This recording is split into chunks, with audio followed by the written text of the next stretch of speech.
Kansas. Now, we just saw Navy, very impressive, in an awfully impressive AAC West. At the top of the AAC East, this is huge.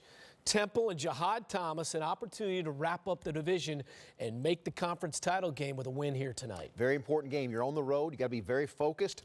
You got P.J. Walker at quarterback, Jihad Thomas at tailback. You got a good combination right there. They got to play for 4 quarters. Yeah, I tell you what, and, you know, they like to run the football. But P.J. Walker has done an excellent job over the last 3 games, throwing the football 970 yards over the last 3 games. I know it's not a ton, but for a team that likes to pound the rock and physically dominate you at the line of scrimmage, that's impressive. That just gives you another area to worry about. Also tonight in moments, we mentioned earlier, Houston takes on Memphis. Navy, Houston, Memphis, Temple, all 4 are ranked. And a couple of those teams are unbeaten still. Who's the best team in the AAC right now? That's a good question. I'm going to go with Houston. I really think their defense is very, very good. Greg Ward, this quarterback can beat you with his legs, his arm, very quick, good thrower, dual threat. I tell you what, how about Navy? I mean, I know there's a lot of great teams in the American right now, but Navy can completely take control of the game, and they can also play defense. They're doing such a much better job of keeping teams from getting out of from keeping them out of the end zone, and they can throw it. I know they're a running team, but they just have perfect timing when it comes to throwing that deep ball. At the moment, in the American, the title game would be Temple against Navy, but still plenty of things to unfold. We head out for the game in Tampa with USF. Home for Temple. We'll see you back here at halftime.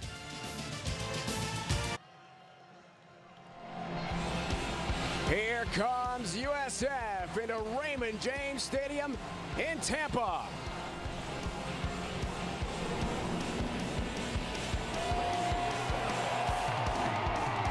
The Stars are shining brightly in Tampa tonight. The top 2 running backs in the American Conference, Jihad Thomas of Temple and USF's Marlon Mack, both average more than 100 rushing yards a game.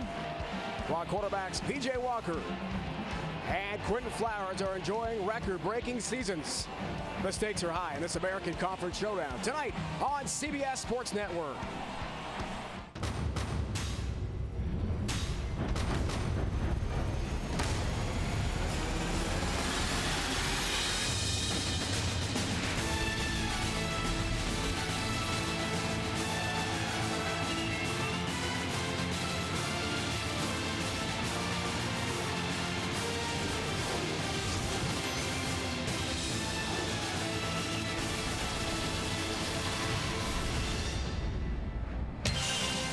College football on CBS Sports Network is presented by Geico. Tonight from Raymond James Stadium in Tampa, we have a very significant American Conference game. Temple, number 22 in this week's college football playoff poll, visits USF looking for bowl eligibility. It's a huge night in the American. Temple can clinch the East Division with a win, and with it, a spot in the first ever American Conference Championship game in December. A USF win pulls the Bulls within 1 game of the division lead and makes them bowl eligible. In the West, Memphis and Houston matchup tonight. You just saw number 20 Navy beat SMU here on CBS Sports Network. Hello again, everyone. Welcome to Tampa. So great to have with us. He's Corey Chavis. I'm Dave Ryan. We're joined for your level by Melanie Collins in a moment. A partner couldn't ask for a better game. What a matchup tonight. Might be one of the biggest games in conference history, and this is the 3rd year of the American. Basically, it's an East Division championship game. It is, and when you think about Temple, it's about finishing the process they started under Matt Rule, and that means winning the championship at no cost. But on the other side, when you think about USF, they're going to hope to win tonight, get some help maybe from Memphis, and then maybe they can steal this Eastern Division. And Corey, I know you love to watch dual threat quarterbacks. We have them tonight, Quentin Flowers of USF and P.J. Walker of Temple. Tremendous, among 2 of the best in the country. They really are. They're not very big, but the thing that they do well, they're poised. Walker's been very efficient in the red zone. Flowers, when he gets the ball, he's electric. He's done better throwing the deep ball, and he's calmed down as this season has gone on. Let's not forget the running backs, 2 of the best in the conference. Jihad Thomas of Temple, Marlon Mack of USF. They combine for 212 yards per game rushing, 18 touchdowns. Well, Mack has the advantage when it comes to getting a little bit more. Yards per carry are nearly a yard more than Thomas. They banging a little bit more with them. But Thomas has been better in the red zone, a 10-touchdown advantage. 2 guys who can both catch as well, versatile players. Here's a better look at USF's Marlon Mack with Eye Vision, brought to you by the LG V10. Well, when you get outside with Mac, he can do a lot of different things, but one underrated characteristic, watch this, yards after contact, 8, 9, 10, 11 yards after the first contact made. Then following behind Brynjar Gunmanson inside, he can break the safety's angles down because he has elite speed. So the Temple defense will be challenged. Top 20 scoring defense nationally, and 15 picks this year. They get it done. And they couldn't ask for anything more. They love it when you say, we're going to run the football, because they say we're ready to stop it. They have the energy week to week. You can see Tyler Manikevich right there with another interception. And they're the type of team that when you look at them, they got to dress up in disguise. They do it every week, and they do it well. They got to confuse Flowers, hold down the fort. Their offensive line has to be a little bit better, a little bit stronger against the pass rush. And then USF isolate Tyler Manikevich in coverage. He struggled there at times one-on-one. USF has to be special on special teams. It's been a factor for him all year. Those were Corey's accurate keys to the game. So much on the line tonight for USF. Bulls coach Willie Taggart told us last night how much this means to his program. Didn't he, Melanie? That's right, Dave. When we spoke with head coach Willie Taggart yesterday, he was very aware of what's at stake here tonight. The Bulls are one win away from being bowl eligible for the first time since 2010, and he talked about how exciting it is to be playing meaningful games in mid-November. He said, this is why we're here. This is why we coach. And he talked to us about how cool it is to watch this team grow up before his very eyes. He said everyone has bought in, and to get a win against a ranked team at home, to get this community excited about the program again, he called this game a program changer, David. Now it's time to take advantage of the opportunity. They'll hope to. Coach Taggart from nearby Bradenton took over this program 3 years ago. His goal, try to recruit this area well, which he's done, and get the Bulls back to a bowl game, which they're on the verge of doing with a victory tonight. Matt Rule has totally turned the Temple program around. Best season in school history. His message to us last night, we told our team where we are in the American standings. Of course we did. His players understand how much this game means, but that was Monday. Since then, it's all about preparing and focusing on USF. He knows it'll be a very tough game to win tonight for his Owls. Temple's only loss, of course, to number 4 Notre Dame, and they led in that game late before the Irish won it at the Link in Philly. Michael Hill will kick off for USF. It's the salute to service game. The Bulls wearing special Stars and Stripes helmet logos and patches of all 5 military branches on their uniforms. USF won the opening toss, electing to defer. So it's Temple. And Robbie Anderson, featured deep return man, and the Owls' top receiver.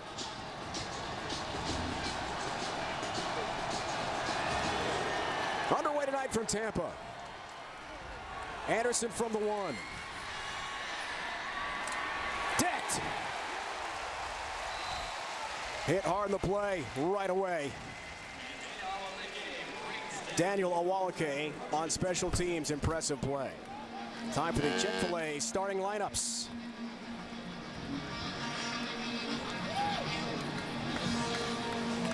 Quarterback tonight for Temple is P.J. Walker. We talked about how outstanding he is as a dual threat QB. Put together a magnificent season, 4 touchdown passes last week in that high-scoring win over SMU.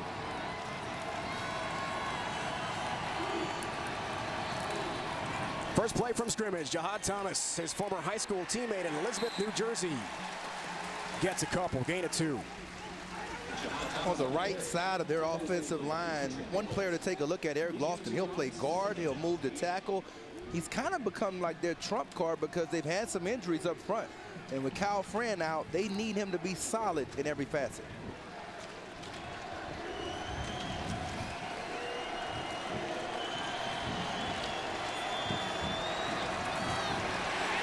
Second down, pressure. And Walker in a lot of trouble. Thanks to Kevin Bronson. Bronson up front, gonna provide a lot of pressure. He's one of the key players to watch tonight. Deidrin Sanat, an injured left knee in practice this week. Sanat's reps will be probably limited tonight. So players like Bronson will have to really step up for the Bulls. Sanat's one of their top defensive linemen. 3rd and 8.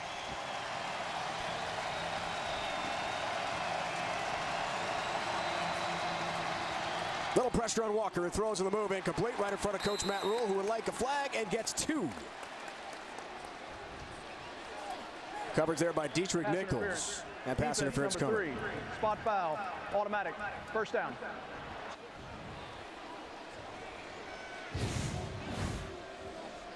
I think he has him where he wants him. He gets a good break, but then that left arm gets around the hip, and that's the reason they call him. And sometimes it's tough to control. As a cornerback, when you get that good of a break, it's sometimes tough to control your body enough to not even contact them as you're coming downhill.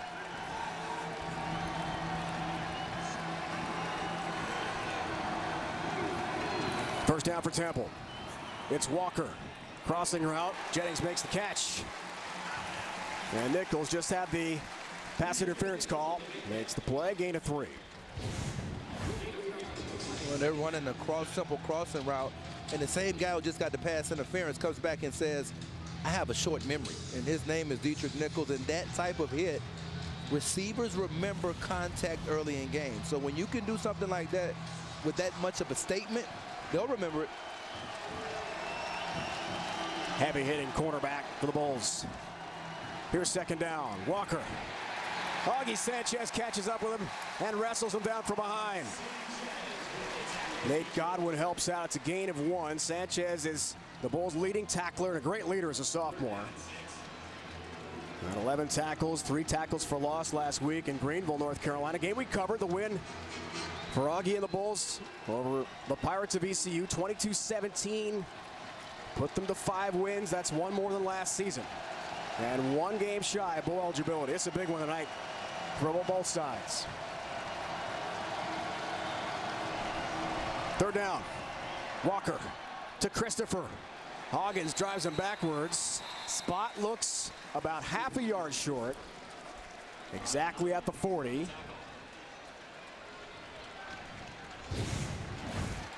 What they're doing with Christopher, they're just hooking him up right in front of the first down marker, but Hoggins does a good job along with Harris of playing the sticks. You talk about that sticks route a lot, Dave, and it's a perfect example of how to play the down and distance and make a good solid tackle to get off the field. Starzyk will punt to Tajay Fullwood.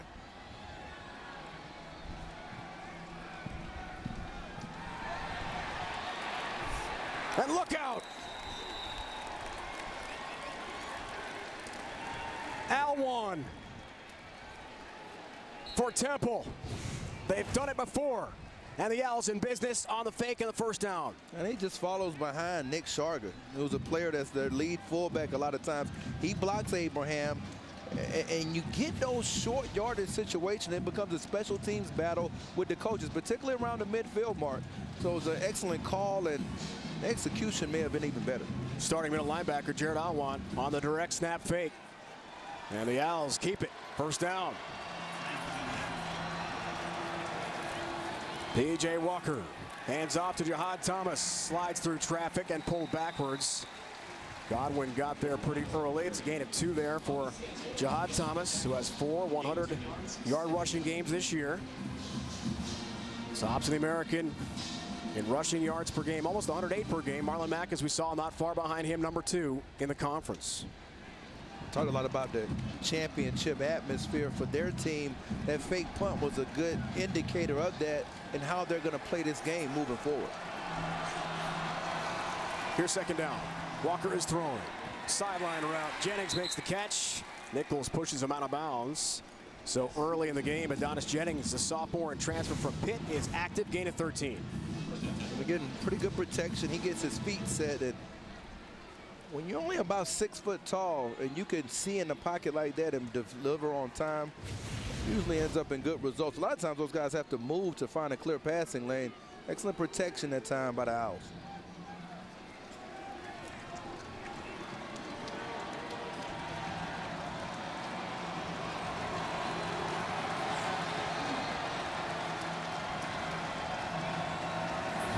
Felton, the motion man. First down in bowl territory. And a quick hitter looking there for Ramondo Loach, incomplete. So 2nd and 10 coming up here for Temple.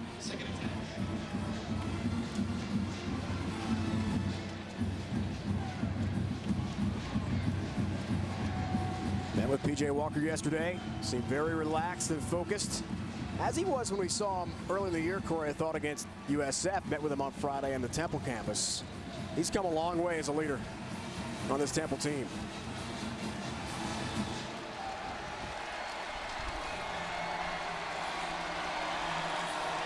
Second down, high snap. Walker trouble with the handle, grabs it, and it gets nailed by Bullock. Sent backwards, it's a big loss for Temple. Zach Bullock all over P.J. Walker, loss of 9. Well, you got a new center in there, Brendan McGowan, and those things can happen. I mean, it's a lot of adjustments, and that was just a high snap. I mean, he's having to try to complete a very difficult block that requires him to trap one of their defensive linemen. So that's one of the reasons why he's getting rid of it fast, and it sailed on him because he had a tough block to make on that play. 3rd and 19 from midfield. Walker steps into that throw. It's Christopher on the crossing route. Nichols finds him from behind. John Christopher gets to about the 39-yard line. Well shy of the 31. That's what Temple needs. Gain of 12. The drive route concept. They're clearing it out and letting him come underneath. The Nichols moves inside quite a bit for them. They're going to go for it here because they're having some success early in the passing game. And it's just what you just saw. The control passes across the middle of the field. Short field, big early play here. Season numbers, top of your screen. 4th down tries for Temple. Bulls bring some heat. Christopher brings in the pass. 1st down Temple. To about the 28. Sure-handed John Christopher from Ormond Beach, Florida on the East Coast. About 2 hours from here, big catch, gain of 10. We just talked about across the middle of the field. They're bringing some heat from the weak side, and he gets inside of Jamie Bird. And they've got a lot of receivers bunched up. They switch, and that makes it a little bit tougher to match if you're USF. So across the middle of the field, complementing the out routes he threw early. The live formation look here with Charga, the fullback.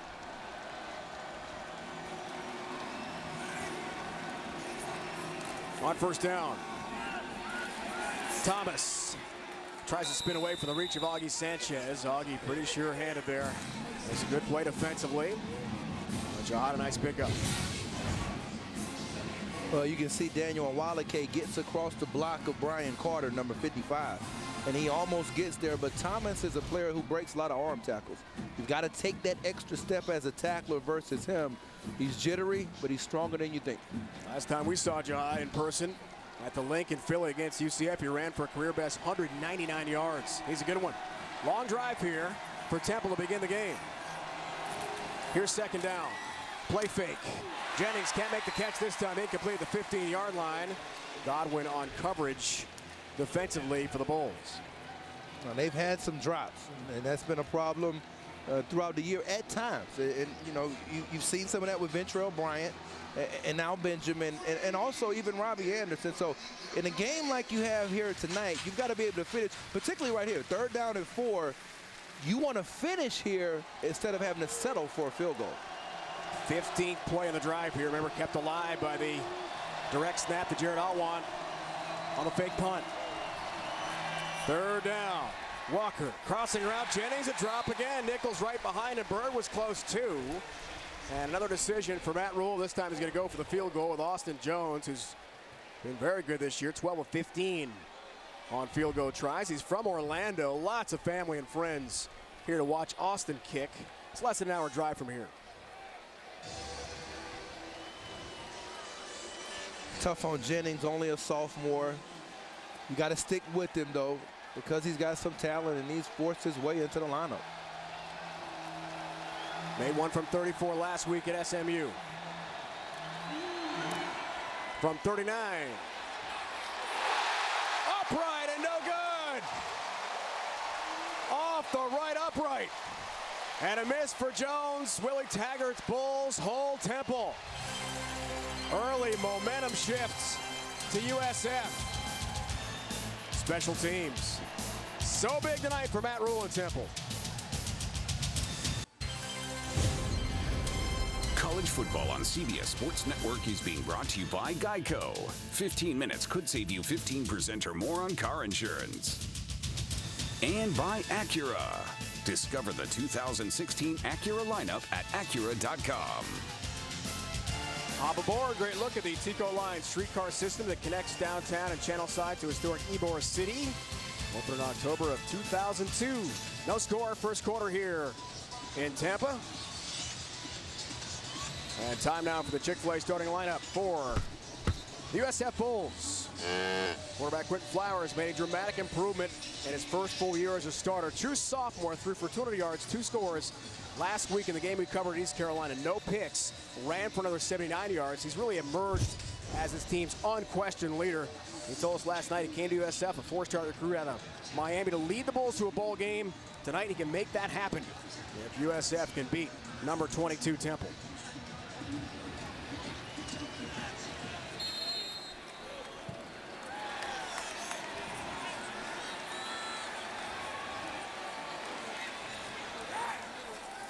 First down for USF. Marlon Mack pounds through traffic. One of the guys he pounded behind was Sean Price, number 12. And the thing about him, he can take you a lot of times to where they're running the football. He's offset as a fullback. Right here, you'll see him in the slot right there at the number 3 position. No gain, 2nd and 10. Mack tries the right side. Matt Ioannidis hangs on to him from behind. 4-yard gain for Temple offensively. 15 picks this year. Tied with UConn, tops in the American Conference. Sean Chandler has 3 of those, including 2 pick-sixes. One came last week to seal that SMU win. Chandler and Temple's other corner, Tavon Young, will be challenged tonight by the outside receiving threats for USF, including Rodney Adams. Here's 3rd down. Flowers will throw. Pumps, sideline route. Right on cue, it's Adams. First down. Knocked out of bounds by free safety Alex Wells. Gain of 22. Yeah, I'm a little bit surprised Wells didn't get a better break on this because there's no real threat up the seam on him. And you're expecting some help from him over the top if you're Chandler sitting on that route now. I don't know if they're going to try to get some hands on these receivers when you have a safety over the top. Barr, the motion man, fake the jet sweep. Flowers, evasive, throws on the move, and Adams on the crossing route. Wells right behind him, makes another nice catch. Rodney was fantastic last week, had the game-winning touchdown catch, 67 yards at East Carolina. Well, they're going to run what they call a transcontinental route, and it goes all the way across the field. And we talked about the size factor earlier. He moved to find a lane. Gain of 18. Last 6 games, 6 receiving touchdowns for Adams. He's been red hot. First down. Johnson on the fake. And Flowers goes right up the middle and does get a few yards. We talked about how dangerous Quentin is with his legs. Gain of 3 there. He ran for 201 yards against SMU. That is the most by any FBS quarterback this season. And an American Conference quarterback rushing record, most in the league by any back this year. Pretty impressive. 2nd down, running again. Quarterback draw, tripped up this time. Hassan Reddick was into the backfield and might have gotten a shoelace there. Flowers trying to go by, loss of 1. All year long, they've had problems with these quarterbacks who could be mobile like Flowers. So all what Kaiser did to him, he was a difference. The long touchdown run, some poor angles. Man, Davis just last week, another 100-yard effort. 3rd down, screen set up. Dearness Johnson makes the catch in space. Flag flies, end of the play. Nate Smith, that's Nate L. Smith, makes the play defensively for Temple. Let's check out the marker. Probably going to be a hold. Holding. Offense, number 6. 10-yard penalty. 3rd down. Our referee tonight, Adam Savoy. You are correct, Corey. Back up the Bulls.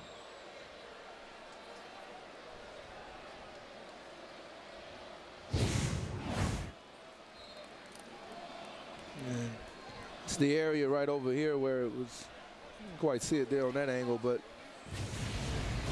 actually been called for blocking them back as well.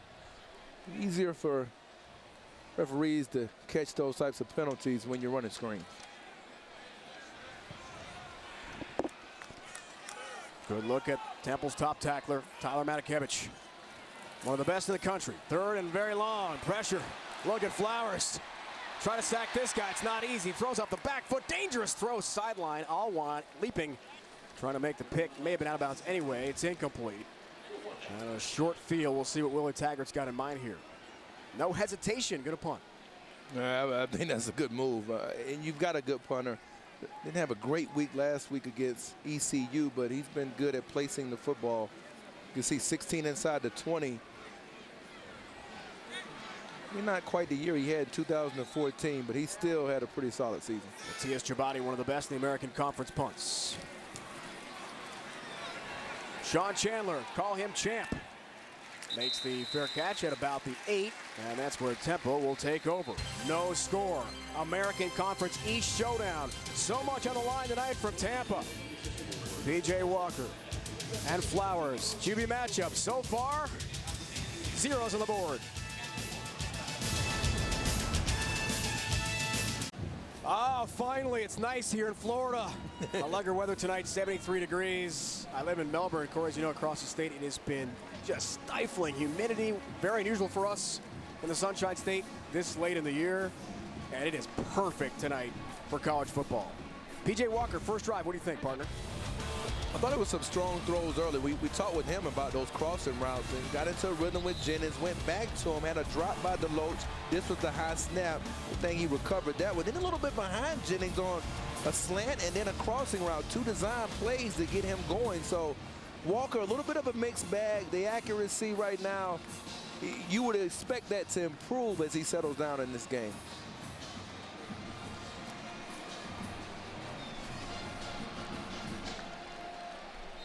Eight drives this year. Temple has started inside its own 10. They've scored touchdowns 3 times and a safety once. We'll see what happens here.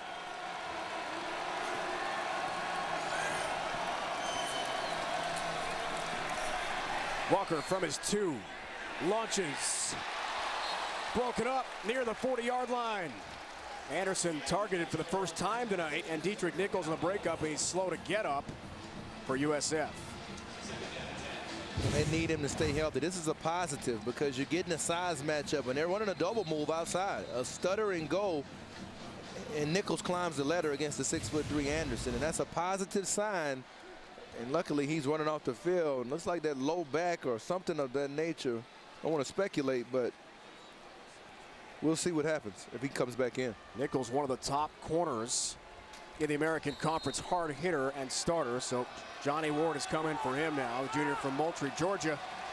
He does have 3 career picks for USF. Second down. Play fake. Walker on the sprint right, throws on the move. Catch to about the 20-yard line. Ventel Bryant, his first grab of the night, redshirt freshman from here in Tampa, Jefferson High School. And they do a lot off the zone read action where he's reading the defensive end, and then sometimes he'll keep it. And he threw a touchdown pass on that just last week. And the cornerback comes up against SMU, and he throws an 80-yard touchdown to that same guy. The week before, he did it against Notre Dame. So they use that play quite a bit, and he executes it. Bryant's a good-looking freshman, 75-yard touchdown catch last week in Dallas against the Ponies. First down. Walker on the near side. Anderson up and makes the catch in front of Ward. Robbie Anderson elevates and makes a good grab on the high point play. First down, Owls again.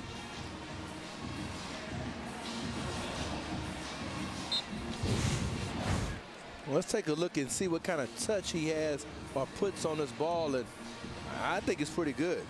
You get it in a place where only he can catch it. And let's remember, you're not talking about necessarily a small corner with Ward. Stands about 6 foot tall, and coaches, you talk to Coach Allen, they're impressed with his ability as well. Gain of 22. Ward is out of the game now. Nichols has returned. At corner for USF, Jahad Thomas toward the boundary. Overwhelmed with the play. James Hamilton. Gain of 4 there for Temple.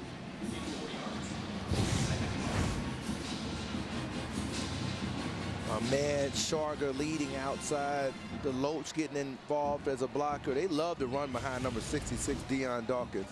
He's a pleasure to watch.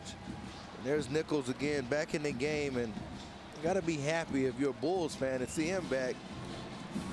You talk a lot about Jamie Byrd. He's just as aggressive. Last time we were here at Raymond James Stadium, Nichols had a career best 7 tackles against Syracuse, 2.5 tackles for loss. He was very effective against the Orange. Whistles stop play. And a timeout called by Temple. There's a flag down as well. Actually, 2 markers down at the 45. Timeout. Temple. They're first. It's a timeout, beat the flag. Barely. We'll take a break as well. Coach Rule enjoying the best season in Temple history. No score first quarter. CBS Sports Network puts a fresh spin on your morning pregame show. That other pregame show tops tomorrow morning at 9 Eastern. Tomorrow the crew will give out their midseason awards and will make their predictions on when the remaining undefeated teams will lose. That's tomorrow at 9 Eastern, right here in the 24-hour home of CBS Sports. Coach Taggart on the right shares this stadium with the Buccaneers. Tampa Bay will play Dallas tomorrow. NFL matchup. And Coach Rule had 1 year offensive line coach under Tom Coughlin with the Giants. Second down off the timeout. Jihad Thomas. Big pickup. Secondary and a whole lot more. Out to the 20. Bird finally trips him up defensively for a USF gain of 35 for Jihad Thomas. Well, you're going to kind of see what blocking scheme they're using and watch how he actually reacts off of it. It's a split zone concept, and then again to that left side behind number 66, Deion Dawkins. He does a good job of sealing the edge. And when you get in open field against Thomas, it's very tough to tackle him, a former cornerback. Here's first down. Play fake to Hood into the game. The back shoulder fade and a flag flies. Nichols. That should be offensive pass interference. And Brandon Shippen come together. Let's see if the PI is on. Well, it should be on Pass interference. Brandon Shippen. Defense number 3. Automatic first down. Clearly, you can see I don't agree with that call. And watch here at the end. It's another double move. Watch him push off right there with the right hand. And I don't think that you can call Nichols for that when he initiated the contact to get separation. So don't agree with that call. Tough. He's got to forget about it. Temple in the red zone, trying to make up for that first long drive that had to be a disappointment. And tonight's red zone scoring being brought to you by Verizon. Here's Temple. Off the PI call, Nichols. First and goal. One play up the middle. Jagger Gardner, who had that 94-yard touchdown run against SMU, stopped by Nigel Harris. That 94-yard run on the second play from scrimmage at Ford Field last week was the longest play in Temple football history. But they got to get it. that was amazing. But it'll be something a little bit less amazing, but probably more of what you're looking for from Coach Rule to get it in right here. There's no way you want to come out of this drive with 3 points. It's the second successful drive they've had down there. They want to put 7 up on this drive. High formation. Thomas featured back. Second and goal. Play fake to Sharga. It's Walker. Throwing. Shippen makes the catch. Stopped by Augie Sanchez at about the 1. It's a gain of 2. So a big third down play coming up here for the Owls. Now Sanchez is a player with really good eyes. Watch how he comes back to match this after going the other direction and makes an excellent tackle in the open field to save the touchdown. And if you're USF in this student section, they got to be getting excited. Sanchez trying to get them excited. You see he's lining everybody up. They stop him right here. Matt Rule has a decision to make. Third and goal. Pitch play. Thomas, touchdown Temple. Took a big hit at the goal line. It's his 15th rushing touchdown of the season. And Temple cashes in for the first points of the game tonight. He runs behind Nick Sharga quite a bit. Watch his angle, Nick Sharga, number 4. He's going to kick it out, and when you're running behind him, it's pretty easy to score a touchdown. Nick Sharga is one heck of a fullback / linebacker. He does it all, both ways. Kid can play. Here's Jones for the PAT. Thomas limping a bit, took a hard hit there by Jamie Bird.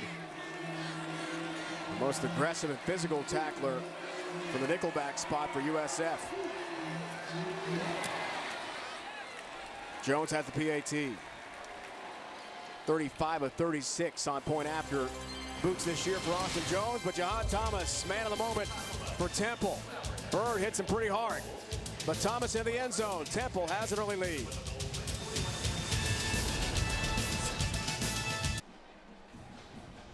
USF and Willie Taggart had scored first in 7 straight games and 8 of 9 this year until tonight. 7-0 Temple lead. Short touchdown run by Jahad Thomas, who is now being worked on, Corey, by Temple trainers. Thomas was hurt against Notre Dame, rib injury in that tremendous game of the Link.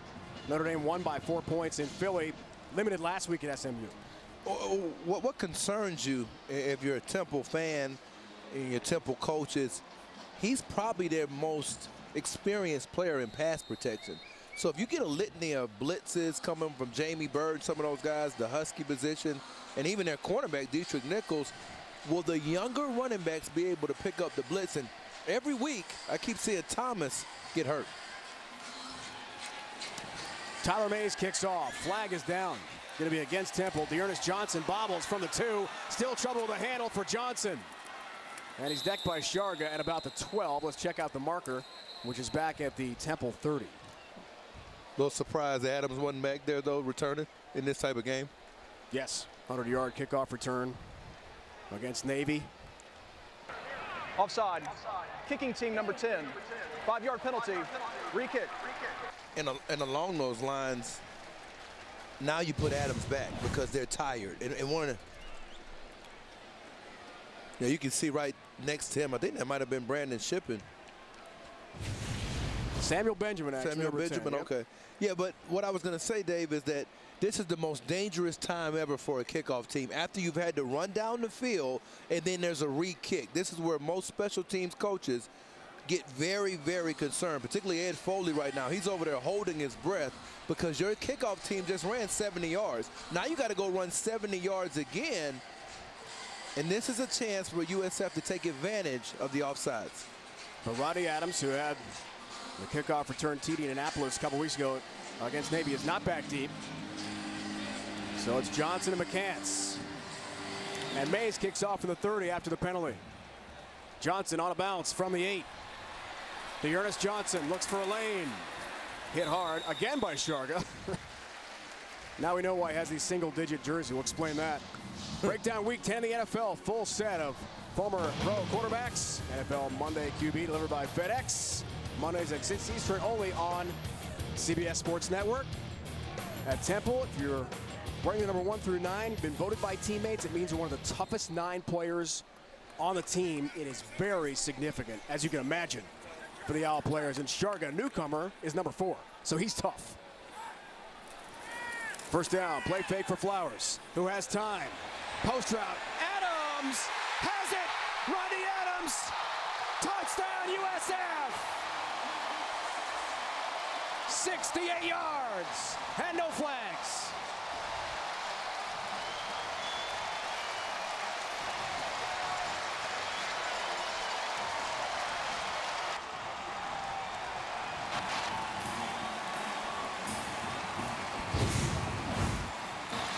Well, here's the post, and it's just one-on-one. Now, you've got to get more depth if you're Alex Wells, the safety. He's too low. You have to be as deep as the middle of the field safety because Chandler's expecting you to be there to help him out. So not enough depth in the middle of the field, and Adams' speed proved dividends. Emilio Nadelman has the PAT, and we are tied with only 6 seconds to go in the first quarter. We told you top of the broadcast how hot Rodney Adams has been. That's his 7th touchdown catch of the year. In the last 7 games, he has 7 TD grabs. Burns the Temple secondary. Look at the speed. And Chandler doing a good job of closing, but you can't run with that. Adams can run. And you can see he just outran the angle of Wells and Chandler. And Wells has to be back deep. But regardless, if you're the USF coaches and you're Danny Hope, you're like, you know what? We might have a mismatch. Because that was a speed mismatch on that play. Chandler, their second fastest corner. I think their best corner is actually Tavon Young on the other side. He got run by Adams. Coaches ask Rodney Adams, what's your 40 time? He says fast, just fast. Well, you saw That's the answer, and that was some burning speed. Beating 2 very fast Temple defensive backs, and he'll get some oxygen there to make sure that he's good to go. He needs it. And he did the same thing last week when they needed it in the fourth quarter. He came through.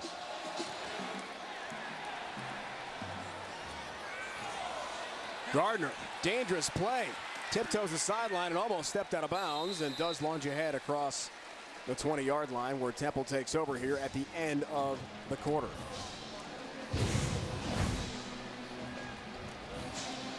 Well, that's pretty good balance. That was close. That looks like you on the dance floor.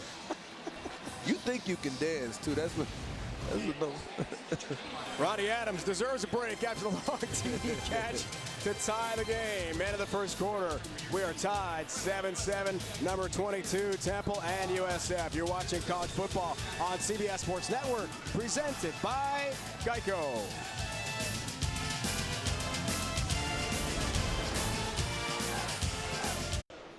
They call the student section here at USF the Herd. 12,000. It's the largest student section in the American Conference, and the kids from USF into it tonight. Welcome back to Raymond James Stadium. Dave and Corey, Melanie on the field as well. Championship game type atmosphere here, and USF answers the call with that long touchdown connection. Flowers to Adams. Adams, we were talking in the production meeting. I remember Melanie Collins said, well, what about Adams? Stopping Adams. We're talking about keys to the game. And Adams' speed, when you looked at on that last play, if you're a cornerback and you get run by the way that Chandler got run by, guess what? You're going to remember that the rest of the game as a cornerback. I've been there. You get run by like that, it stays on the back of your mind. It'll be interesting to see how Chandler responds from that big touchdown pass. He's tied the single-season USF record held by Andre Davis.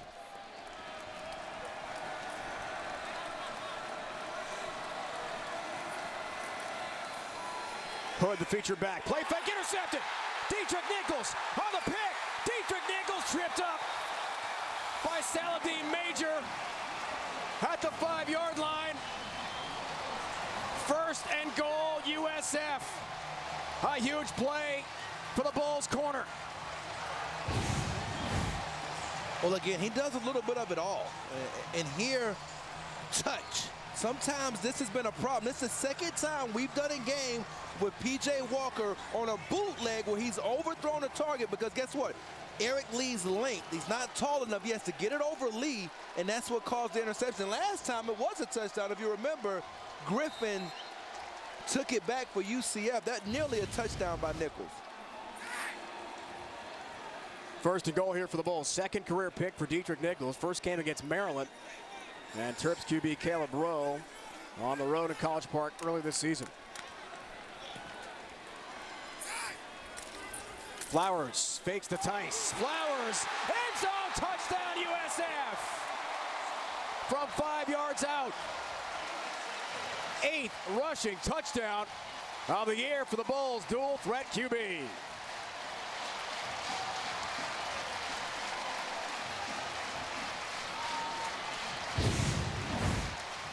It's all about the ball handling.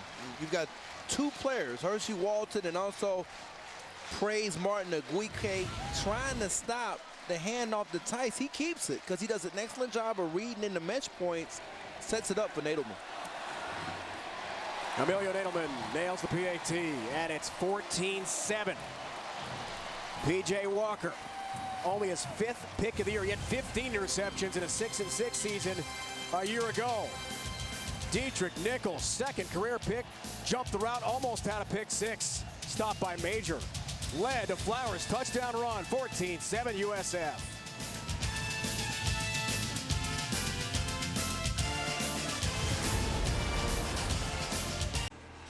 USF coaches tell us that no one outworks Dietrich Nichols, the cornerback for the Bulls. The big pick set up Flowers' touchdown run, Corey.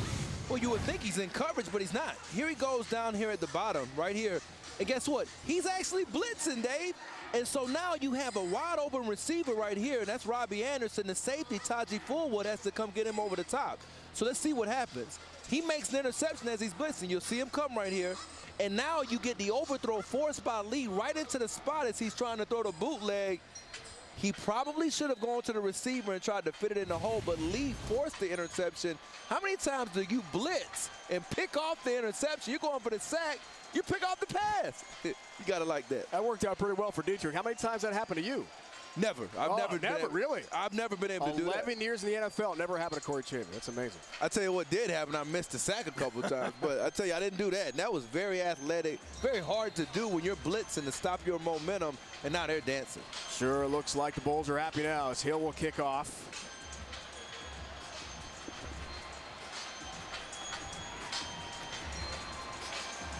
David Hood and Gardner feature deep man here to receive the kickoff for Temple.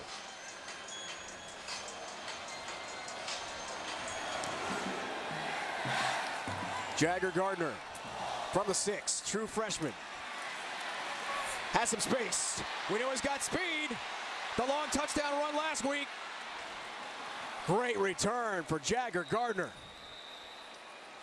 All the way out to the 40-yard line of USF. It's a 54-yard return for the freshman, and the game changes just like that. Mozzie Wilkins, who's probably their best kickoff cover guy, saved the touchdown. And they're lucky he takes that phase of his game so seriously. Otherwise, we'd have somebody else dancing, and probably would be Temple. John Thomas was shaken up earlier in the game. Melanie, what's happening with him? Thanks, Dave. Well, the trainers have been working on him for quite some time. It initially looked like a calf. He spent some time stretching it out, but then walked over to the huddle and back and got his right ankle retaped. So I just saw him give a thumbs up to the sideline. Looks like he'll be back in soon. They need him, Melanie, no question about that. Physical play on first down. Hood, the running back, gets a carry. David Hood, another freshman. He's from Galloway, New Jersey. Stopped by Nichols. Gain of 2, second down coming up. What's at stake here? Will Temple can clinch the American East and a spot in the first ever American Conference Championship game December 5th with a win.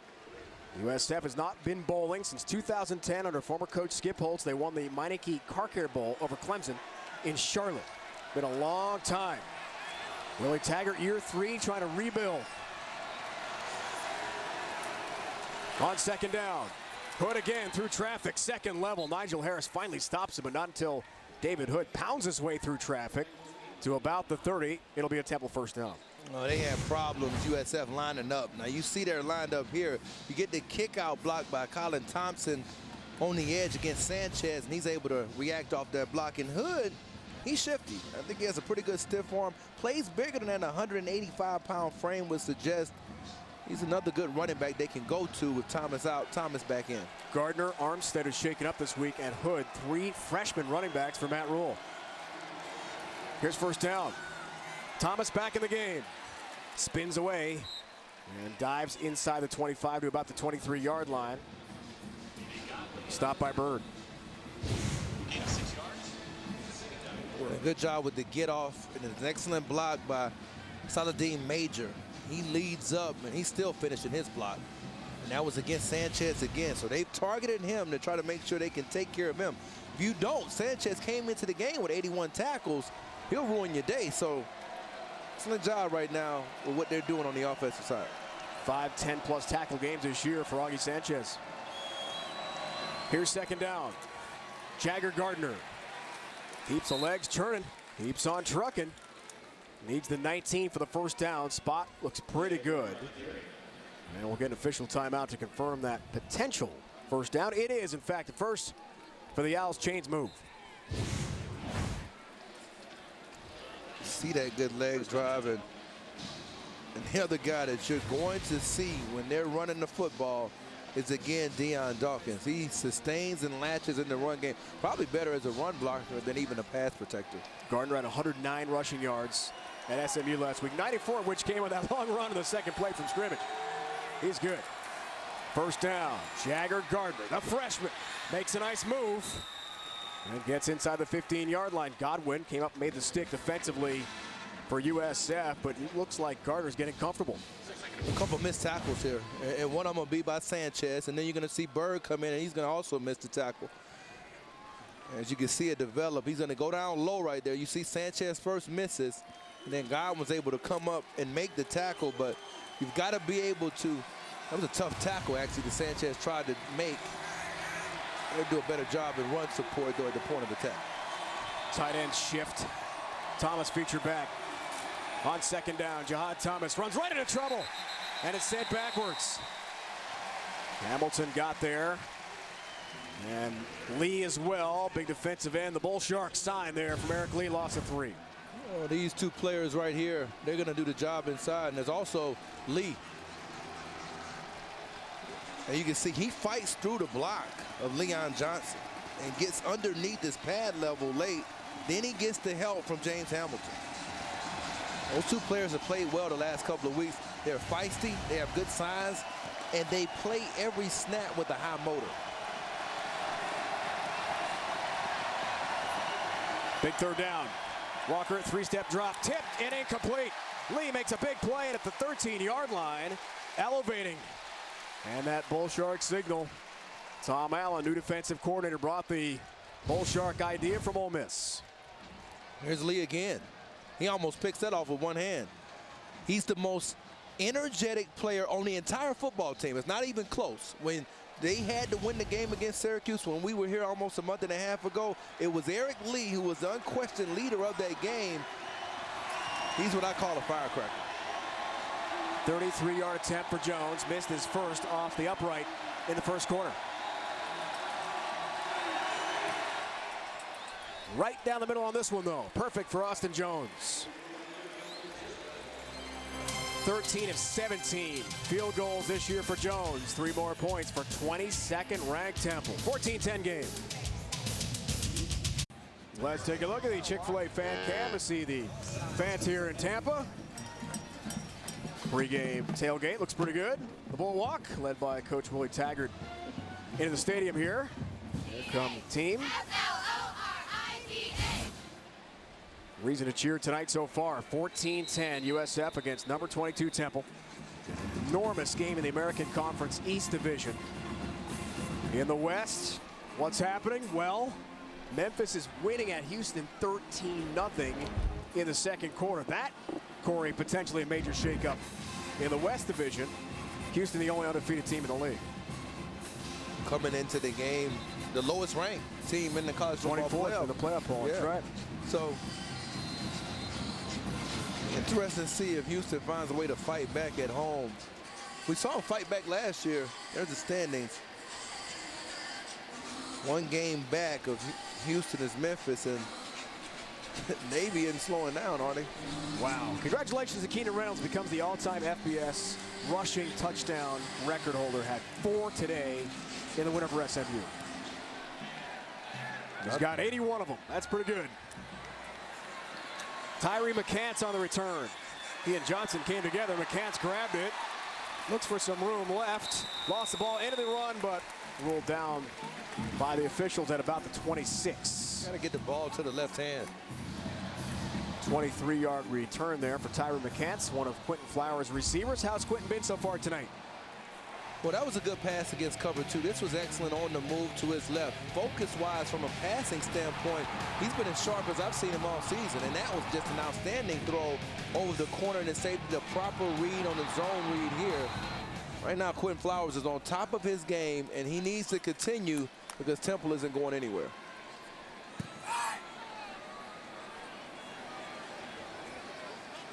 .110 passing yards. Touchdown run for Quentin so far. Play clock under 10. Timeout for Matt Rule and Temple. His second timeout of the first half. Temple, their second. 30 seconds. Flowers coming off his 3rd career 200-yard passing game last week against East Carolina. We told you about the 201 rushing yards against SMU record as we check the Sonic QB profile.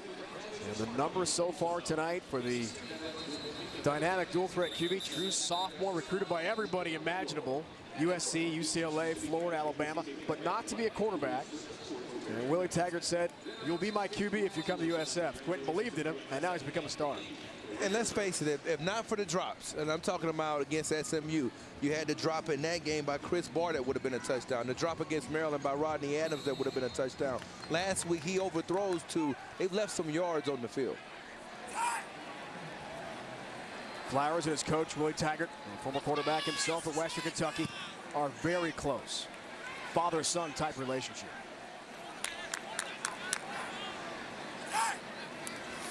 First down.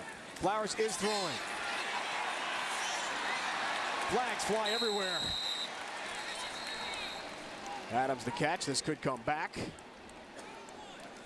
Allwan made the tackle defensively for Temple. Holding. Offense, number 81. 10-yard penalty. First down. It's Rasheed Bronson, the sophomore wide receiver for Coach Taggart from Fort Myers, Florida. There's a block by Bronson on the edge, and I don't know if that's necessarily a great call. I mean, you've got to, right there where he tried to get away. That was an excellent job by Marshall trying to get away, and that was where he tugged. He had him in position to block him. That was unnecessary. This could be a QB draw right here or screen. Mack line up as a wideout this time. Screen, Chris Barr. Big pickup for USF. First down and then some for Chris Barr. Speedy slot receiver for the Bulls. And they get in these formations. It's a wide bunch where you have a bunch of receivers to one side on both sides. They either run the screen with those same lead blockers you just saw, or they run the quarterback draw because they have you extended. You have to be prepared for that as well. There it goes. Gain to 18. There is a quarterback draw for Flowers. Dives ahead. And a nice pickup on first down for Quentin Flowers. Nate D. Smith made the play defensively. There's a Nate D. Smith and a Nate L. Smith defensively for Temple. Nate D. is the senior defensive end. Nate L. the strong safety. Both are very good players.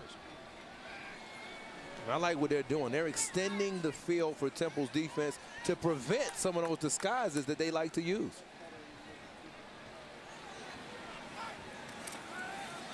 Second down. Marlon Mack. Big pickup. Look out. Marlon Mack. Foot race. Here he goes into the end zone for a USF touchdown.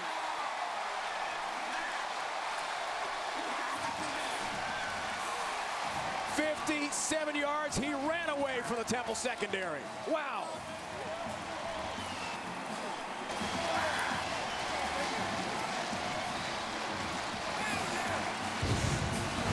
Two players over here on this side, Matt Joel Begovic and Deidre Sanat. Watch what they do. Watch these blocks. They're blocking now. He cuts off of those blocks. The vision by Matt to read those blocks and cut back. We talked about vision earlier in the open. You saw every bit of it on that explosive touchdown run. Nailman, PAT. The Mack attack is back. The true sophomore from nearby Sarasota. Ran for 117 at East Carolina last week. 57-yard touchdown run, his 5th of the year for number 5.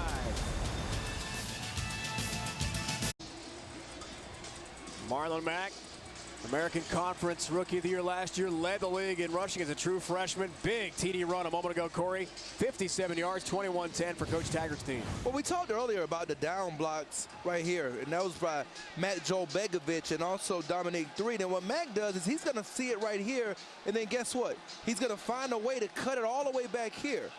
The other player, and we'll freeze it here, that makes an outstanding block is Elkanah Dillon. Pause it right here. You can see him in the block that he makes right there. That block enables Mack to hit the seam, and you can let it go, and then his speed kicks in. And Dillon's a guy that they've been waiting on to get better as a blocker. He was lined up in the fullback position on that play. Mack follows him as well. 4-play, quick strike drive for USF.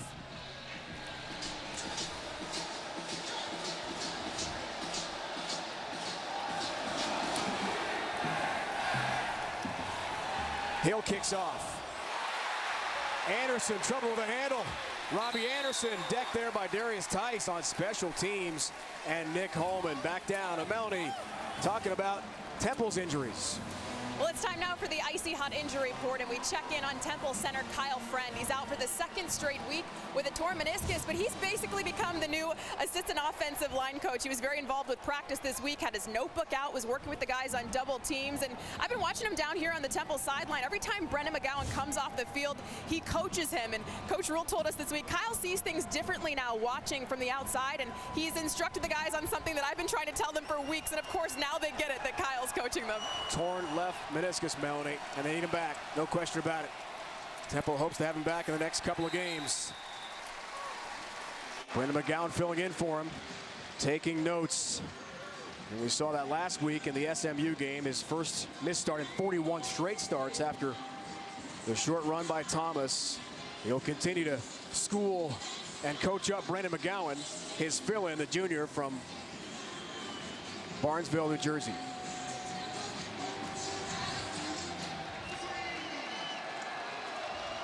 Second and 8 for Temple without Friend. And down 3 scores. Jahad Thomas looks for room left. He's in trouble. Nigel Harris finds him.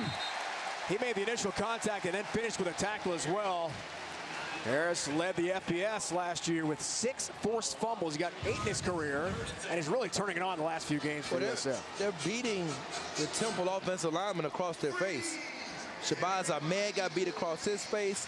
Then you also had Brian Carter get beat around his face. And when I'm talking about crossing the face, I mean at an angle. And that's what's forcing him to cut back right into Sanchez. Excellent defense up front for USF. Kyle's 1 for 5. Third down try so far. Big play for Walker.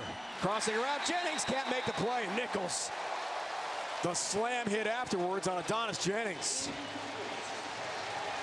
The welcome to Tampa hit for Nichols, who's had a huge game with that interception setting up the Flowers touchdown run. Wow. That's what they call a decleater. And the thing that makes that hit even more impressive, they want to run crossing routes. If you watch the film, Temple loves crossing routes. So you can see their coach on the sideline saying, catch the football.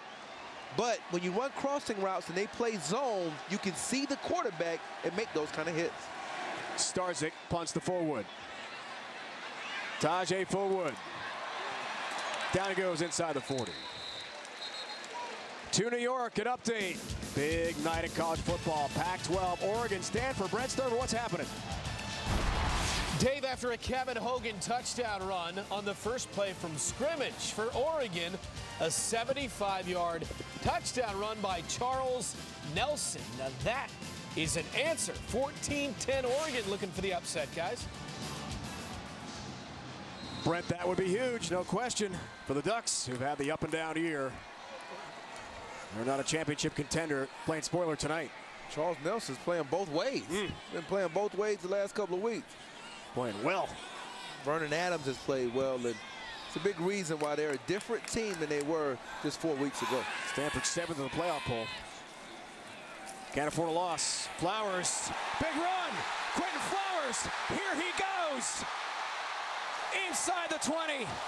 Chandler finally makes the play defensively for Temple. It's a huge pickup for the fleet-footed sophomore quarterback. Quentin Flowers gain of 42. Well, it's all about watching, I believe, the mesh point between these backs. And they're going quick now. And we're going to get another snap here in a second. We'll get back to that in a little bit, but they're picking up the pace, Danny Hope and these Bulls. Fake to Tice. Flowers got to be exhausted after that long run. Tracked down pretty quickly there by Tyler Matakevich, the leading tackler for Temple.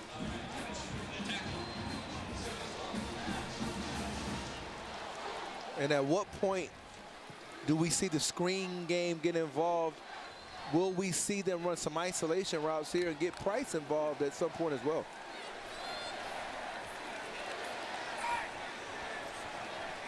Loss of 2 in the last play. Flowers 57-yard scamper, second longest of the season. Had a 67-yarder here against SMU a few weeks back. Here's second down, play fake. Flowers pressure, flush left. Pump fake, then throws, brought in, touchdown USF! Marlon Mack can do it all. From 20 yards out. The Mack attack is victimizing Matt Rule and Temple tonight.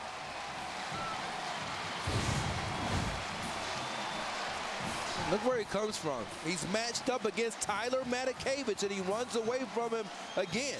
And this was something we talked about in the open. Could you get number 8 isolated in coverage? They did it, and it resulted in a touchdown. Mack beats Matakevich. Nadelman, another PAT, and how about USF blowing the doors off 22nd ranked Temple? On Showdown Saturday in the American Conference, Marlon Mack has done it all. Long touchdown run, then his first TD catch of the season. Bulls are a-rolling. Quentin Flowers loves it.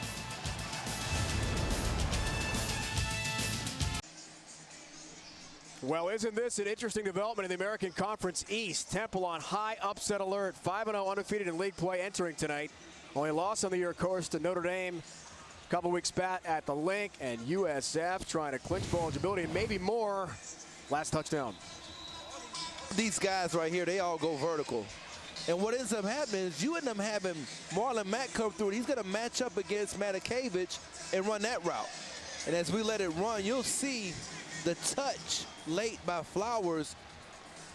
You see him kind of run away there. He looks back, and now he has to float it. If you pause it here, he has to float it over top of this guy right there who ended up coming up. And I believe that was number 2, Avery Williams, who came up. And he may have been able to provide some help for Matakevich on the play. They were running a matchup zone. Tell you what, so far in this game, the control of Quentin Flowers has been most impressive. And Danny Hope has to be excited, their offensive coordinator, with what he's put together and how they're executing. Hill kicks off. Hood and Gardner deep for Temple. Short ball, live ball, watch it! That's a free football. Flag flies at the end of the play. See if that ball's out of bounds. Player was out of bounds. Let's find out. A wild sequence there. It's a miscommunication. Nick Sharga, fullback and linebacker, two-way player for Temple. Jagger Gardner's a true freshman. They got their signals crossed a little bit.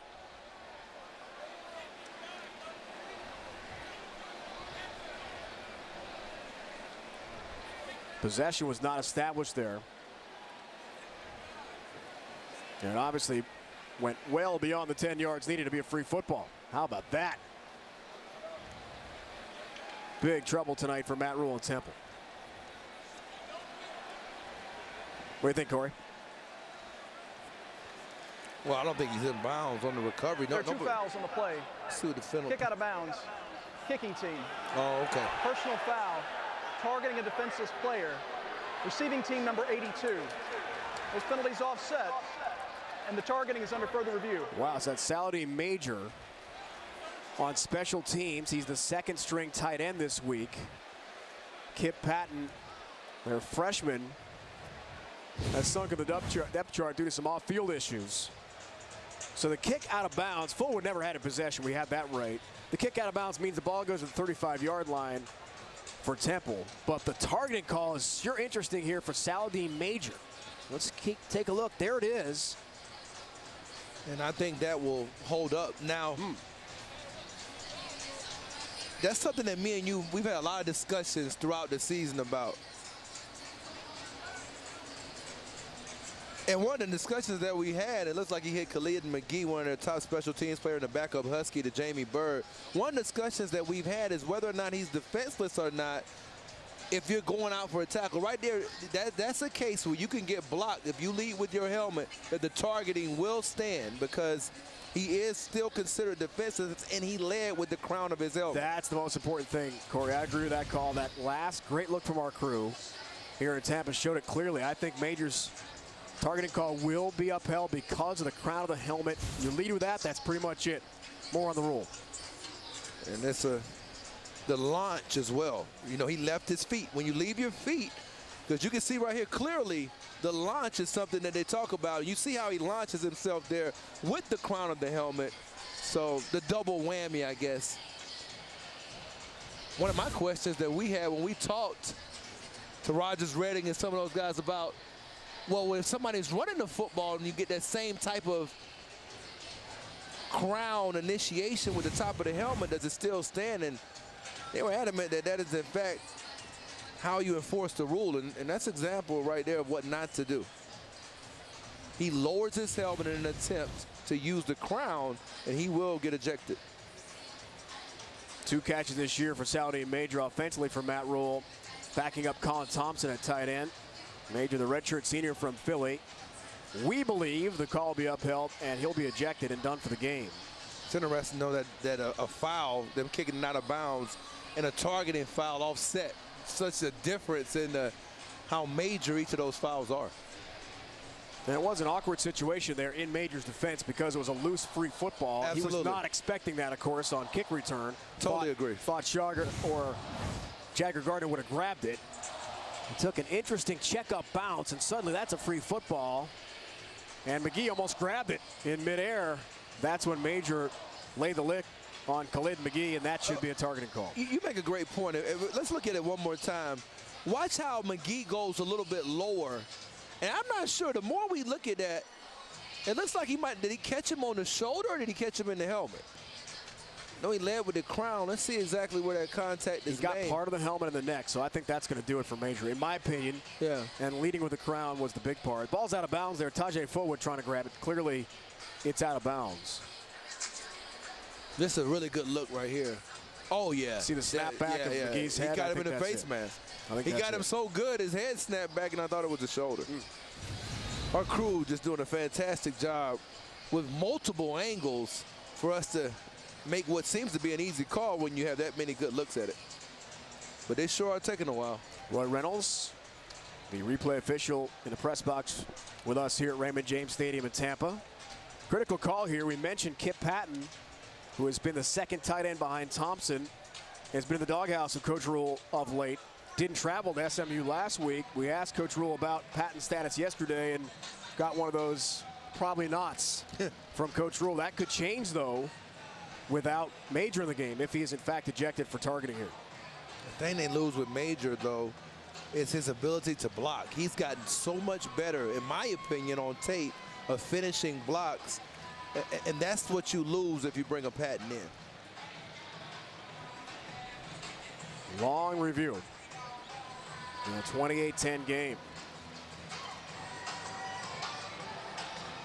If nothing else stops a little momentum for USF, they are just steamrolling 22nd ranked Temple tonight in a big shake-up game in the American Conference standings.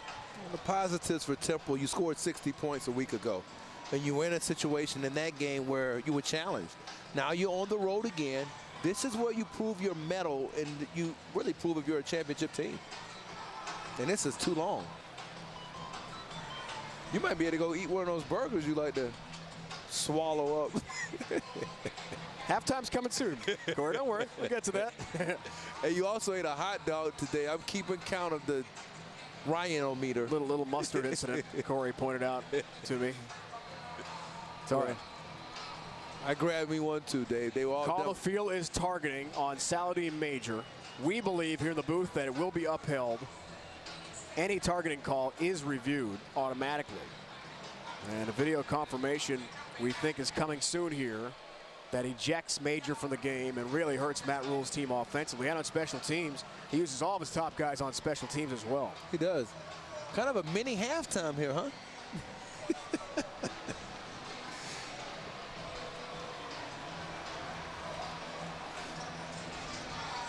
Well, this is more like an NFL halftime, only about 10 to 20 minutes.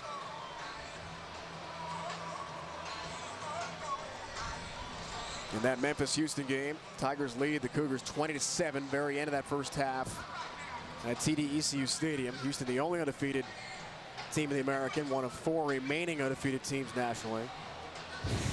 That could change tonight. Another look at it here. Khalid McGee looks pretty clear to us on that angle that Major led with the crown of his helmet. Call targeting on the field by the officials, but video confirmation is needed, and we're about to get it. That was a tough one on them. After review, there is no foul for kick out of bounds because the ball touched receiving team player number 82 prior to going out of bounds. The foul for targeting is confirmed. Temple number 82 is disqualified. The penalty will be enforced half the distance to the goal. First down. Please reset the game clock to 6:13. Major's done is Knight. Knight is done, as we expected. Too long a break there for me. So he's ejected for the game. And we're also looking at the out-of-bounds call. And although we saw Fullwood clearly grab the ball after went out of bounds, hit first there by Major after the long review. So just the one penalty And the ball back to about the 8-yard line for Temple to begin the drive. Bad news for Matt Rule and the Owls. Yeah, because 92 yards away from scoring. And you've got to get a touchdown here. Only one timeout left. And they don't want to use that one anytime soon. They want to be able to preserve that one and hopefully score and get the ball back again. They've got to try to cut this deficit.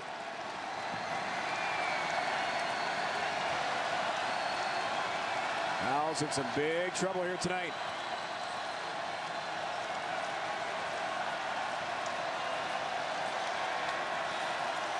Thomas featured back. One of the tough 9 on the Temple team. Out of the I formation. Walker feels some pressure. Anderson makes the catch.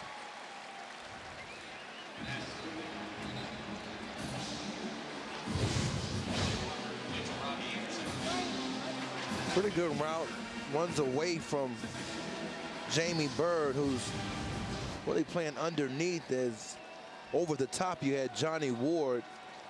Somewhat of a zone beater. Excellent throw by Walker to the outside.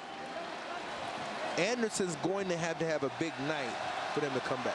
Second catch of the night for Robbie. Team leading 39th of the season. Second down and short. Run play yields nothing. Maybe a gain of a yard there. Big third down coming up. You can't forget about the run game. Now, I know that you have Thomas out of the game, but you can't forget about the run game, even if that means Walker has to take some things upon himself and run for some first downs. The biggest thing here is keeping the drive alive. So if you're Walker, you can't be immune to perhaps keeping it if your option isn't there. 3rd and 1. Walker needed the 19, and by half a yard, he will have the first down for Temple.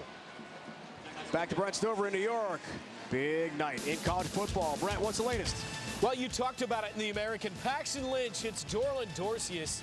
It's a 61-yard touchdown. Houston has since scored. They've gone to the locker room 20-7. Memphis leads Houston at the half. And Baylor and Oklahoma, Samaje Perine.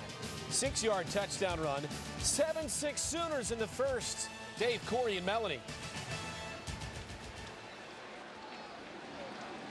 Brent, thank you. 28-10 game here. Colin Thompson, tight end, shaken up for Temple. Moments ago, Saudi Major was ejected. Temple tight end, so they're having some issues at that position without question. Let's take a look at that last spot. Play is under review to see if it was a first down. The first spot, Corey, was good by half a yard. It was, and I think that'll stand because he got, to me, right on the verge of the 20-yard line. He ended up at the 19-yard line. I guess they're kind of really trying to see where his backside ended up going down first, because that would constitute the spot. And so I think that's what's under review. Whether that hit down maybe at the 19 or 18.5-yard line, which will leave it a little bit short.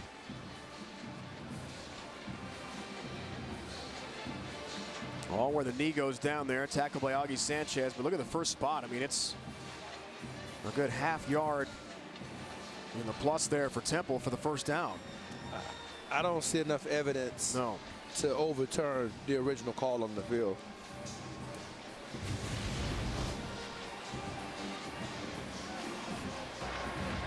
After further review, the ruling on the field stands.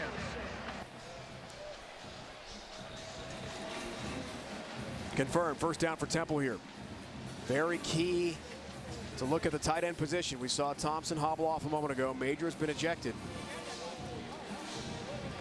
Temple using the tight end not only for catching passes, but key blocking plays as well. Well, Thompson's back in the game, so that's a positive for the Owls. He's already back in the game. That is good news.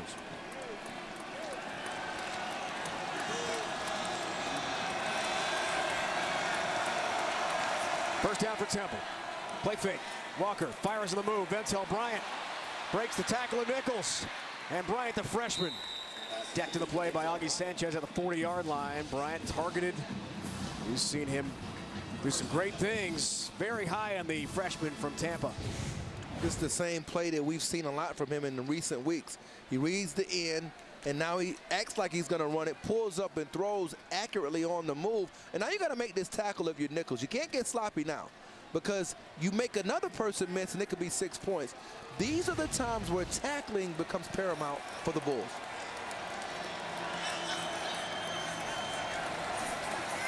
Walker's numbers, top of your screen.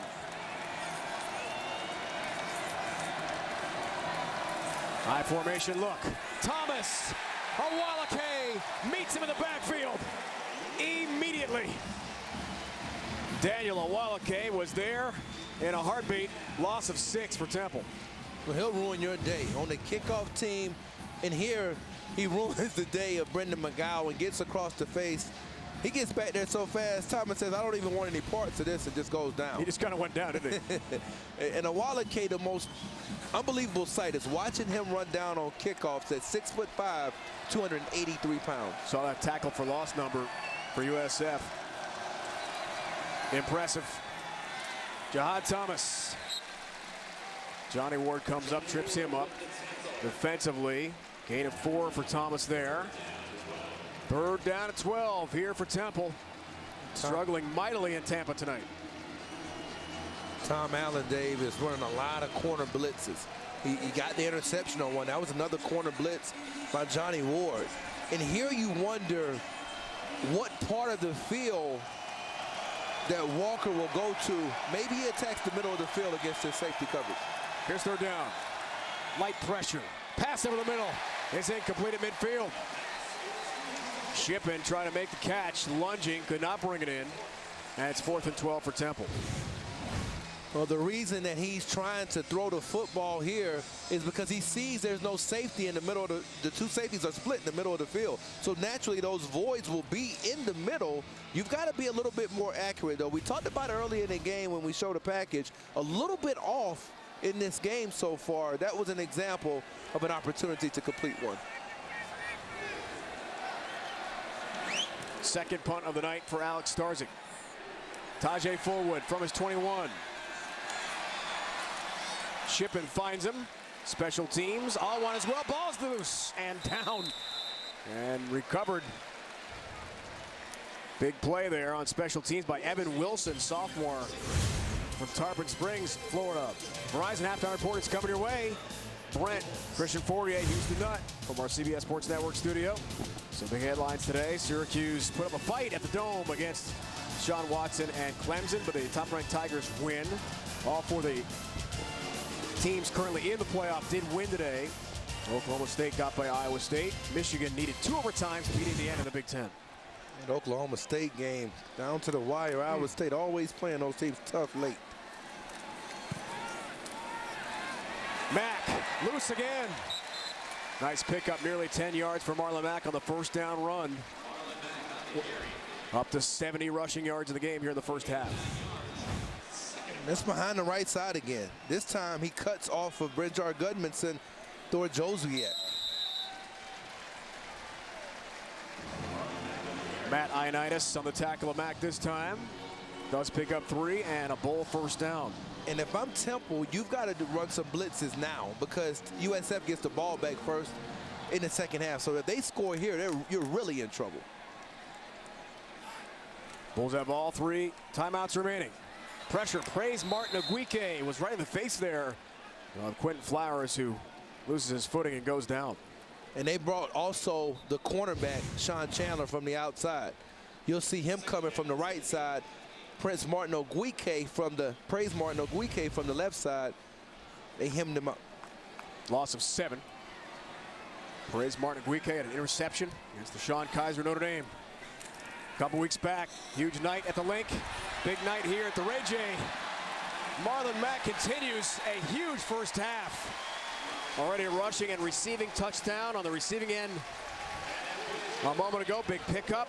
Max had his first receiving touchdown of his career, stopped by Delvon Randall eventually for Temple.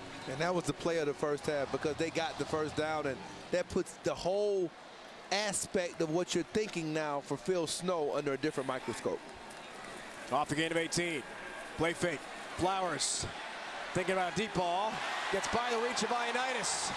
Hassan Reddick can't find him. Quentin Flowers so elusive.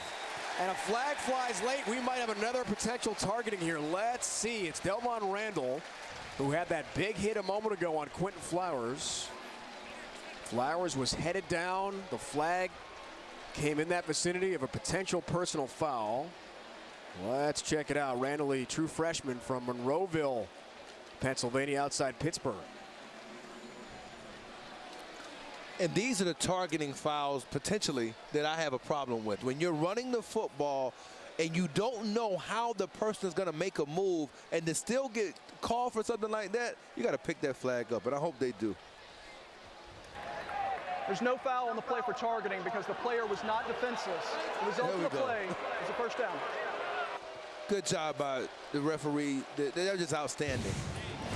To me, I believe being defenseless, me and you debated this all year. You're not defenseless there. You're making moves. So you lower your head now, too, and he doesn't know where you're going to end up right there. Now, if he gave himself up, that's a different thing. He didn't slide. It's a good tackle. And Randall did not lead with the crown of the helmet. That's very important as well, or launch there. And a good pickup of the flag, I thought, by the officiating crew. I agree with you, Corey. Timeout called by Willie Taggart and USF. He still has 2 play stoppages remaining here. With under a minute to go in the first half, Temple has 1 timeout left. The road to the Final Four continues on CBS Sports Network tomorrow at 1 Eastern. The Demon Deacons at Wake Forest travel to Lewisburg to take on Bucknell from the Patriot League right here on the 24-hour home of CBS Sports. Hoops off and running. A couple of big games last night on CBS Sports Network from Navy. North Carolina in action. Cincinnati from Temple from the American Conference. Fun to watch hoops last night. Lauren Gardner was there. She did a great job. She excited about doing some of those games. And right here, you got to be excited if the USF a chance now. They're spreading out again. Watch the quarterback draw in the screen game. First down, screen pass. Tice brings it in. Matakevich runs right into him. Help from Hassan Reddick and praise Martin Aguike there for Temple. Matakevich was, to begin the night, timeout call here. 13 tackles shy of 100, which would make him the 7th player in FBS history to have 4 years of 100-plus total tackles. Revisiting the standings, Corey. 22nd ranked Temple, the college football playoff poll, struggling tonight. USF, a couple years ago, Willie Taggart's first season, 2 wins. Last year, 4. We watched a lot of their games last year. Couldn't string 2 wins together.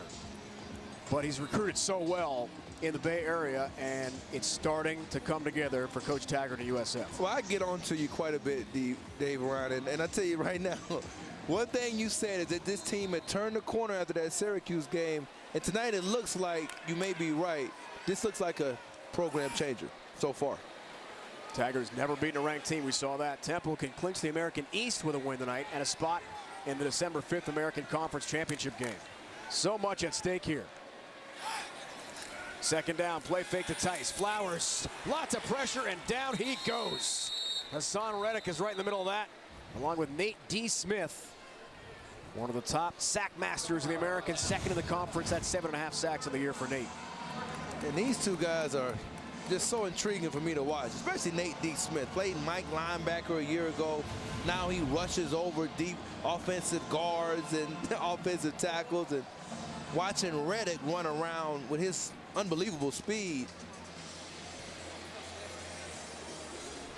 Timeout called by USF, 45 seconds to go. Keep in mind that Matt Rule used 2 early timeouts in the first half. Always interesting to see that happen. Now, why would Coach Taggart want a timeout here?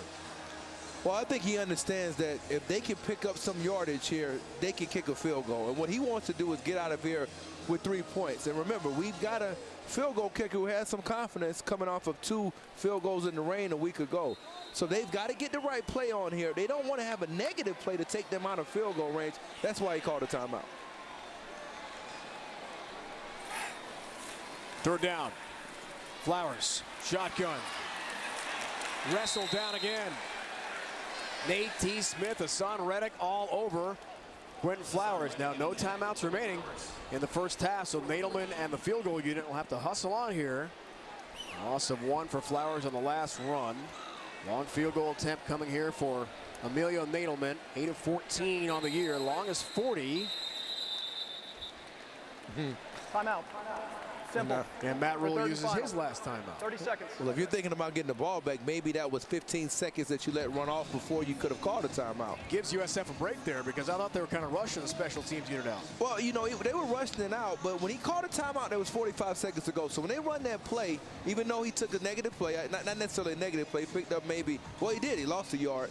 But you still got 40 seconds to get your team out. That's a drill that you go over on your special teams day where you actually work on, with no timeouts, getting everybody on the field, your field goal unit. So 40 seconds is plenty of time to get your unit on the field. Maybe then, if you're Temple, you call your last timeout. 4 field goals for Nadelman and USF in the last 2 minutes of the first half this year. This will be a career long here for Nadelman. Long on the year is 40. This from 48 with 21 seconds to go in the half.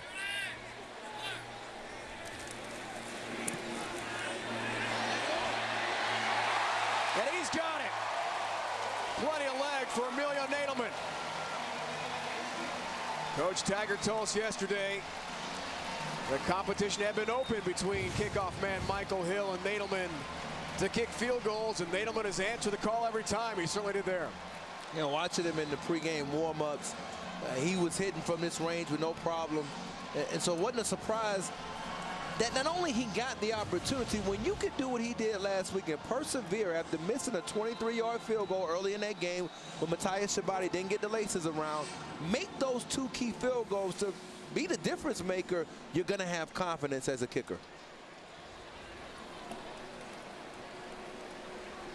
31-10. The Bulls are blasting tempo here, ranked number 22 with so much at stake.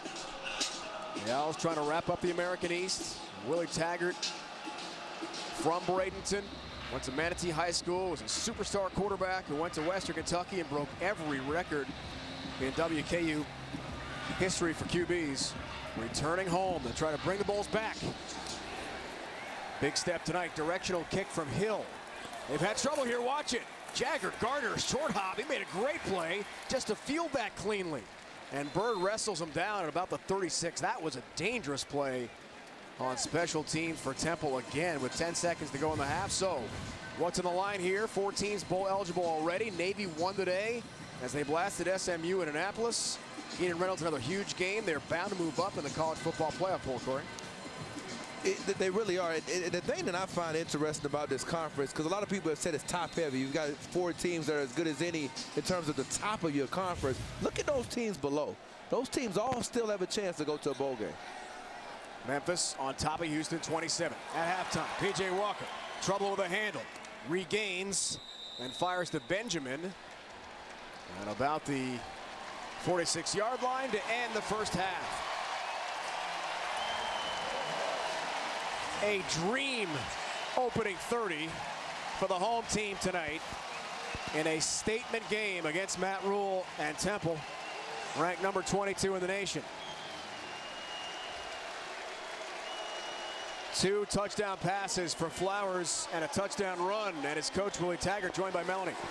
Thank you guys, Coach. What a half. Your guys have shredded just about every aspect of that Temple defense. What's allowed Flowers and Mack to be so dominant in the first half? Well, just executing. You know, the guys are going out executing. The O-line's doing a good job blocking, and it's like our receivers are doing a great job on the perimeter. We got a call for a couple of holding calls, but we questioned. But guys, everybody's just doing their jobs on offense. What do you say to your guys at the half to ensure they come out in the second and finish this thing out? Well, tell them don't lighten up, tighten up. We got to come out here and finish it. You know, this is something we hadn't done. Another opportunity to grow as a football team. Thank you, Coach. Thank you very much. Thank you, Coach. Thank you, Melody. One more win for bowl eligibility for Willie Taggart, USF. Haven't been bowling in 5 years. How about the Bulls and the Bull Shark defense? End of the first half, 31-10. Marlon Mack at USF hammering 22nd ranked Temple. You're watching college football on CBS Sports Network, presented by Geico. You're watching the Verizon Halftime Report on CBS Sports Network.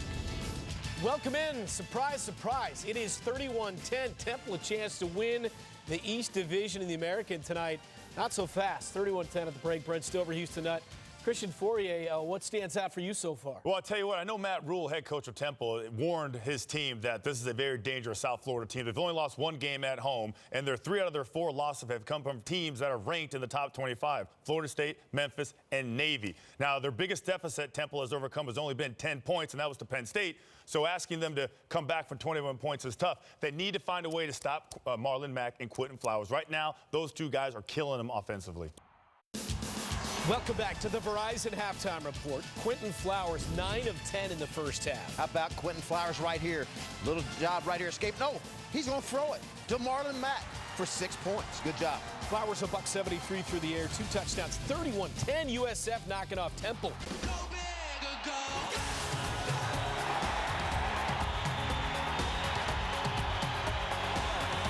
Thomas, touchdown, Temple. Post route. Adams has it. Rodney Adams, touchdown, USF.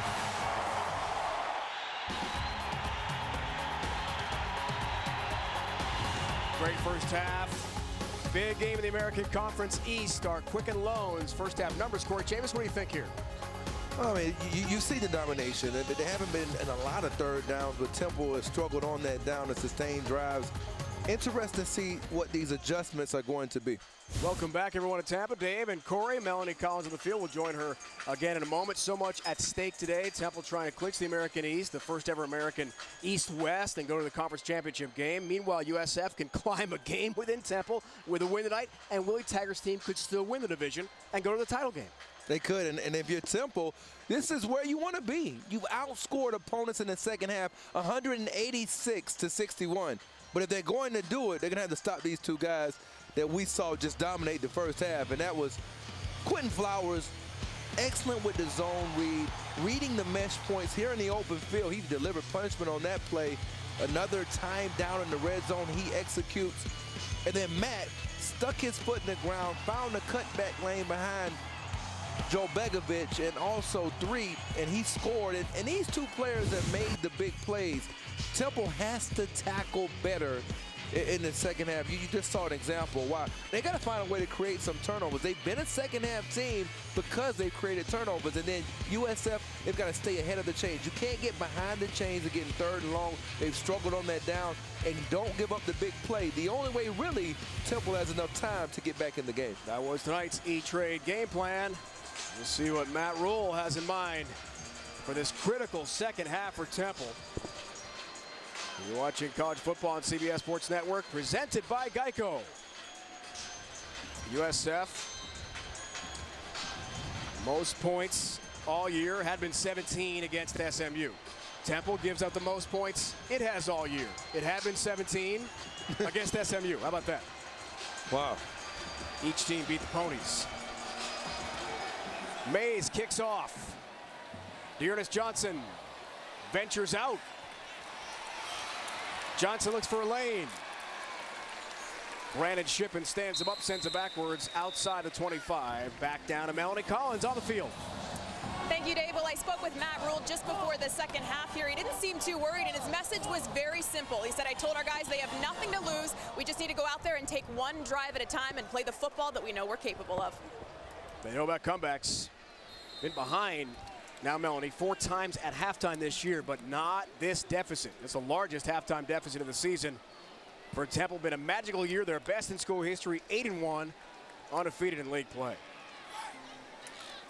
Flowers in the offense begin the second half. Run play for Tice. Jared Alwan just took the ball away from Darius Tice. It's a turnover. Unless that was marked down by the officials, who are now conferring. Temple believes it has created the sudden change. Let's find out. We've not seen the official indication here. Well, that's the only way you can get back in the game. You've got to get the ball back. The ruling on the field is a fumble recovered by Temple at the 26-yard line. First down. Reyes Martin Aguique jumping over Jared Alwan, who makes the play defensively for Temple. We'll see if we get a review here. Let's check it again, Corey. What do you think? Well, this will give us our best shot, and I think it's a fumble. Previous and play. it was beginning to come out early with Williams. Watch Williams stick his hand in. Yeah, you got the first right hand in there. Here, and the ball starts to come out. You can't really see it from that angle. Yeah, it's out, but it's his knee down. This will be one that have to see one more angle to see exactly if that left knee was down. But again, the ruling on the field was that it was a fumble. One thing Temple hadn't done a lot of, they've gotten interceptions. Here's another look at it. See, the ball's already out. Yeah, and the knee's not down. Loosened there, as you said, by the Sam linebacker, Avery Williams. And this is a big play to begin the second half for Temple's defense. You've got to distill a drive back, and that's what they did with that forced fumble. A team coming into the game, Temple, they've only recovered 4 fumbles, and they've created 19 turnovers, but 15 of those have been interceptions, and they've only forced 7 fumbles. And for a team that blitzes as much as they do and brings pressure and disguises, you would think they would have forced more fumbles. Surprising that that would only be the 8th forced fumble for them this season.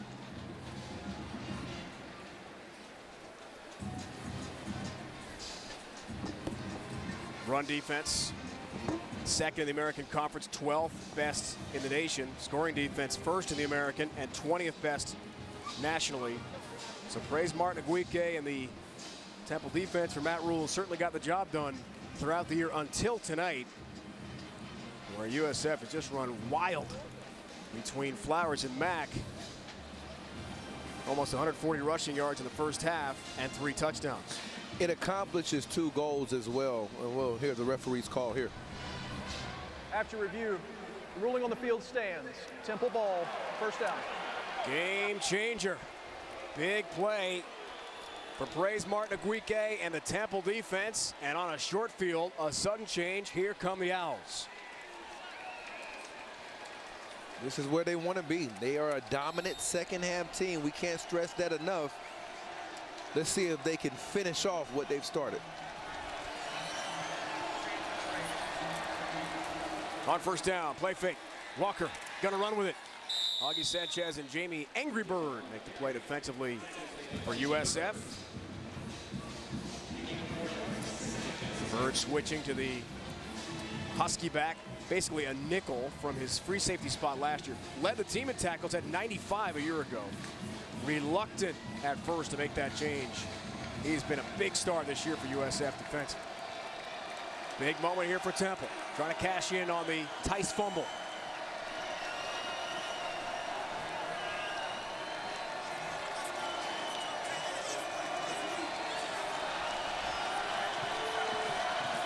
You got to pay attention to the play clock, Dave. It's Thomas. Off right tackle. Needs the 11 for the first down. And that was an example of him making a check at the line of scrimmage. You talk about his growth at the line of scrimmage. He talked about it when we sat down with him, that it wasn't the center, Kyle Friend, who had to make all of the calls now. With Brendan McGowan in, for him to change that play to a run at the line of scrimmage, it shows P.J. Walker's growth. Tonight's Red Zone being brought to you by Verizon. Critical time in the red zone for Temple. First down, run play. Inside the 15-yard line. Jagger Gardner, the true freshman. Owls need some points, Corey, as Matt Rule told us yesterday in our meetings at their team hotel. When we're in the red zone, we've got to cash in with touchdowns. Forget these field goals. They got to keep running the football. They got to stay within their personality. They're a team that has run the football well all season, 157 yards a game. Here they're going to probably throw it, but they got to keep mixing it up. On second down, pressure coming from Nigel Harris. End zone, Anderson is out of bounds. Incomplete. Ward on coverage against Robbie Anderson. And a big third down coming here for Temple. Well, you're going to see where it comes from. And it's probably going to be, I believe, Nigel Harris that gets in. Let's see him come around. Really just kind of runs through the back. The back didn't really step up the way I would have liked to have seen him square up, and I'm sure the coaches would have. But the more he continues to pressure, Walker's going to have to stand in the pocket and make some throws. Big third down. P.J. Walker fires, end zone. Touchdown! Ventel Bryant makes the grab of the goal line and breaks the plane. And from 14 yards out, big cash in for Temple, taking advantage of the Tice fumble. They're back in the game. Well, again, you can see the vision by him and how he looked off in his left and came back. He's done a good job moving his eyes and using his eyes in the red zone. He's become a better red zone quarterback. That's the most improved part of his game. He probably will eclipse that freshman year total of 20 touchdown passes this year.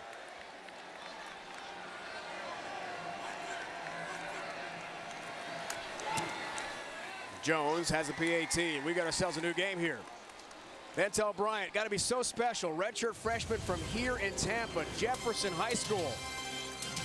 Martin Aguique, Alwan helped create the turnover on the Tice fumble, and P.J. Walker closer to Temple history. Ventel Bryant, the freshman, touchdown grab, 31-17.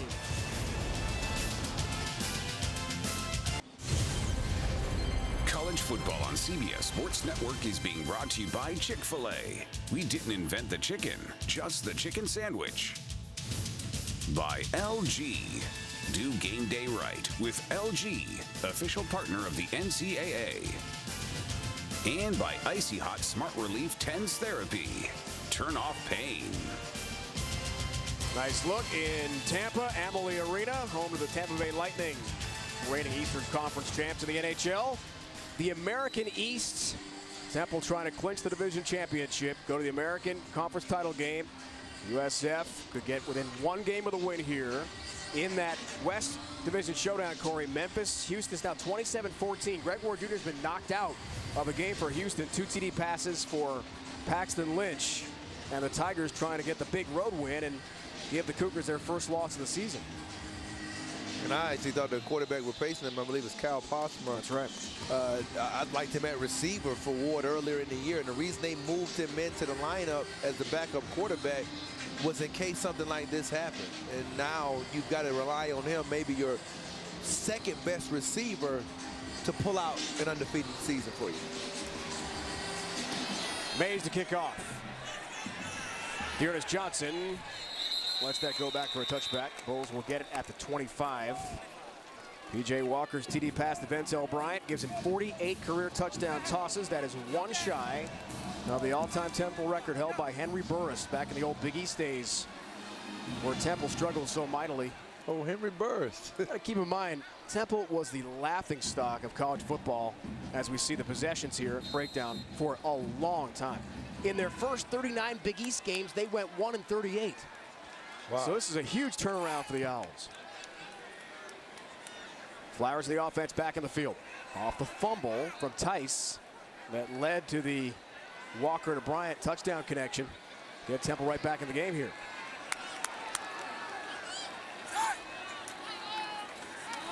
Marlon Mack makes a tackler miss again. Second level, then some. Nate L. Smith finally makes the tackle. Gain of 14 for Mack. He's up to 88 yards in the game here tonight, getting close to his 10th career 100-yard rushing game.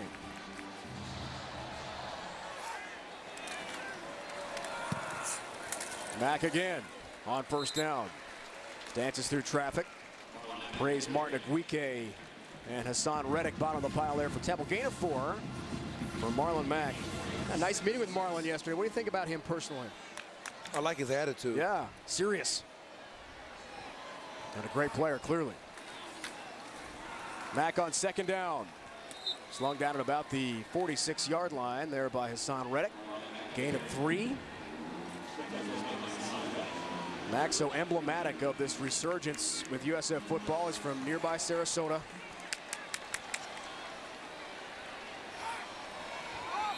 Lots of movement, and flags fly. Looks like Rasheed Bronson or offense number 81. 5-yard penalty, third down. It was Bronson moving early. And that's inexcusable because you were in 4-down territory, I believe, there at your own 48-yard line. Now you're looking at maybe trying to hit something across the middle of the field. I'm thinking at some point you're going to try to involve, again, Sean Price and Adams. They're aligned at the number 2 and number 3 positions here at the top. Bulls 1 for 3. Third down conversion so far. Flowers, time, deep ball. Adams can't catch up with this one. One on coverage on the deep ball. And it's incomplete at punt time here for USF. And how about Temple? We talked about how they're such a good second half team, living up to that and getting the ball back again. Well, they missed a golden opportunity on that one. And I'm talking about that could have been a touchdown. They got an isolation against Jared Aldwin, who's an outstanding linebacker for Temple, in the middle of the field with your top receiver, and it was an overthrow. Matias Chabati punts to Sean Chandler. Lost it! And Chandler jumps on the loose ball. Heart-stopping moment for Matt Rule and his staff on the Temple bench. Near disaster on special teams. So P.J. Walker trying to tie the all-time Temple TD pass record back on the field offensively when we return to Tampa. Two-score game.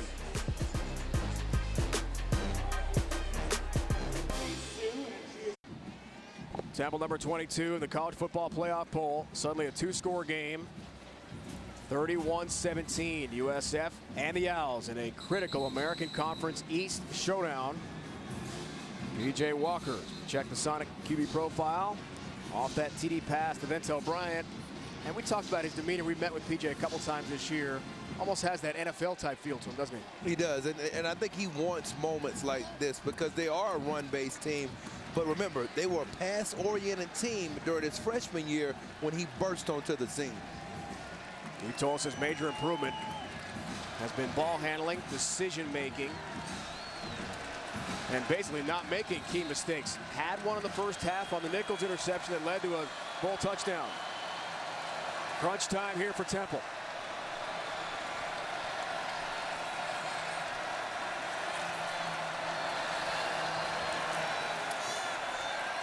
Walker spins, throws over the middle.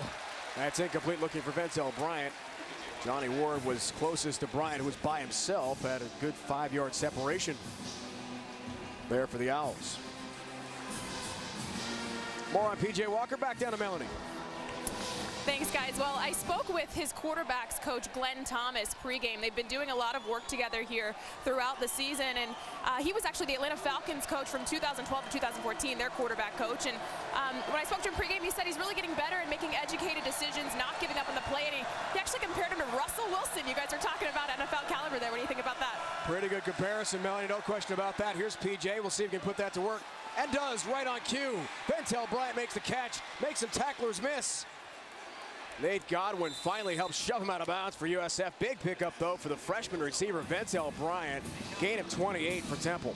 We're talking about Russell Wilson. You hear Melanie down. And watch how he puts the touch on the ball again.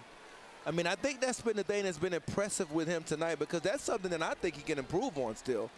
And tonight, Russell Wilson, you heard the comparison there. Russell Wilson is a player with outstanding touch. So as he continues to develop here along Walker, those types of passes will have to continue to be a part of his repertoire. Glenn Thomas, the QB coach of the Falcons, and star Matt Ryan. PJ's learned a lot watching Matt Ryan tape as well. Play fake here. P.J. Walker thinking about taking a shot downfield. Instead, it's broken down. Augie Sanchez trying to track down P.J. who can't. He's down the sideline and loose. P.J. Walker on the move inside the 25-yard line. Down to the 22, Corey. A huge Owl pickup there on the move again. Yeah, I was just about to say, Dave, that was Russell Wilson-like for real. You No get doubt. to the edge and you outrun the perimeter element. Now, Jamie Byrd comes underneath the block of Jahad Thomas. And now you've got a one-on-one with Augie Sanchez, and he outruns the angle of Sanchez, and he does it easily. 38-yard pickup. Owls in business.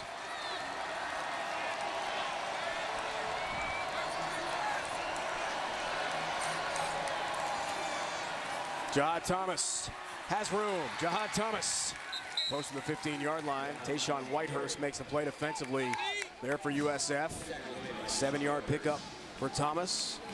He's up to 66 rushing yards with a touchdown tonight. Leading yard producer rushing in the American coming into tonight. The junior from Elizabeth, New Jersey. Jahad Thomas, P.J. Walker, high school teammates. They've known each other since they were 8 years old, playing Pop Warner football together. In the backfield Together again for Tampa, looking for a big win tonight. On second down. P.J. Walker keeps, and Lee finds him and snuffs out the Tampa quarterback. It's a loss of 3.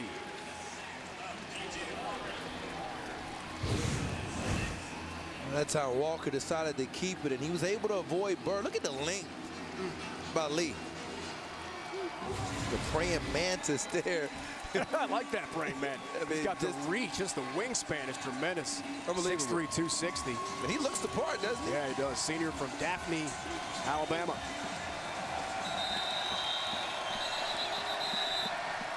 Timeout, Temple. Interesting that Matt Rule uses the play stoppage so early in the second half. Good point. But I mean, that could come back later if you're in a management situation in the fourth quarter. We'll remember that play.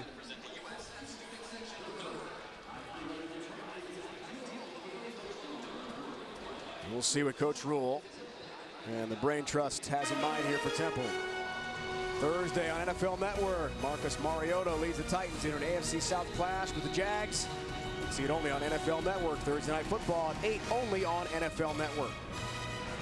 Both of those players have had really good seasons. I think Bortles has been underrated, even though they're 2-6. And Mariota, 2 games now with 4 touchdowns and no interceptions. 2 times he's been the AFC Offensive Player of the Week as a rookie. He's only played 6 games, 5 interceptions and 101 passer rating. He's had a pretty good year, but Bortles underrated.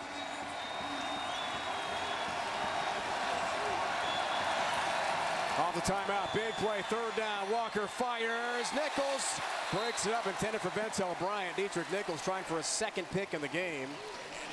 And it's knocked down by Nichols. Big play, fourth down coming up. And Dave, I don't know if he was trying to throw a back shoulder here. Watch where he throws the football. He's thinking that he's going to stop here and maybe come back to it. It looks like he was running an out route, Bryant, unless you're way behind Bryant on that out route. It looked like it was a back shoulder footwork from Walker. Nichols let one slip through his grasp. Here comes Jones. Now, he was nailing them in pregame all the way back to 43 yards. It's well within his range. From Boone High School in nearby Orlando. He's got it. 3 more on the board. And Temple outscoring teams 186-62 in the second half. Already 10-zip. Matt Rule's team back in the game. Dave Ryan, Corey Chavis, and Melanie Collins. All right, Brett, thank you so much. Iowa trying to go 10-0 for Kirk Ferentz. You were worried about that game, right? I grew up in Iowa City, so a big Hawkeye fan, I'll say that. You're full of surprises. I didn't know you grew up in Iowa City, and I didn't know you went fishing in Alaska and caught a big fish. My in-laws there, I did catch a king salmon once upon a time. Keeping secrets, man. Didn't know you were a fisherman, too. I am not a fisherman by any stretch of the imagination. I like fishing for brim myself.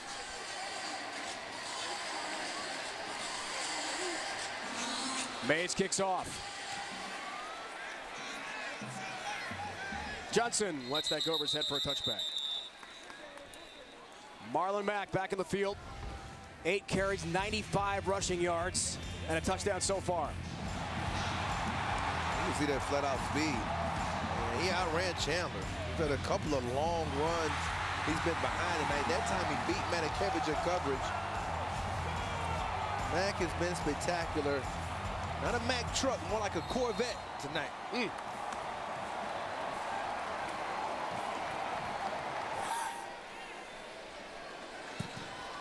Flowers the offense back in the field. How will they respond to the Temple 10-0 run to begin the second half? They got to stay aggressive, Dave. First down, 3-step drop. Catch for Rasheed Bronson. Chandler makes sure he stays down outside the 30.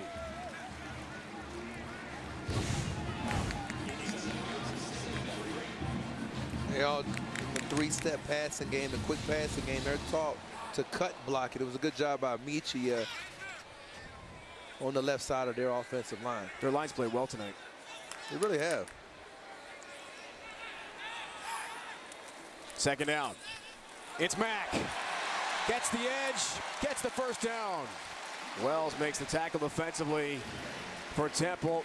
It's a gain of 14 more yards for Marlon Mack. He's over 100 for the 10th time in his career. Well, we just talked about the line. He's going to come and he's going to run right again behind these guys. Watch Price come down. He's going to seal it, and then you can see the block he makes on Tyler Matakevich, number 12. Play fake out of the pistol. Flowers, some trouble. Uses his legs, gets free. Fires a deep ball on the move. Well overthrown. Looks for Chris Barr. Smith and Tavon Young on coverage defensively for Temple. Matt Rule had something to say there to Quentin Flowers. A lot of intensity on both sides, and this is an opportunity. Again, when you have a chance and you're Avery Ellis to get in there and make a play, it's tough to do against a Flowers who just has different type of athleticism.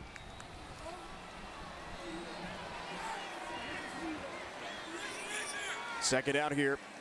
Flowers, 2 touchdown passes, no picks, efficient again tonight.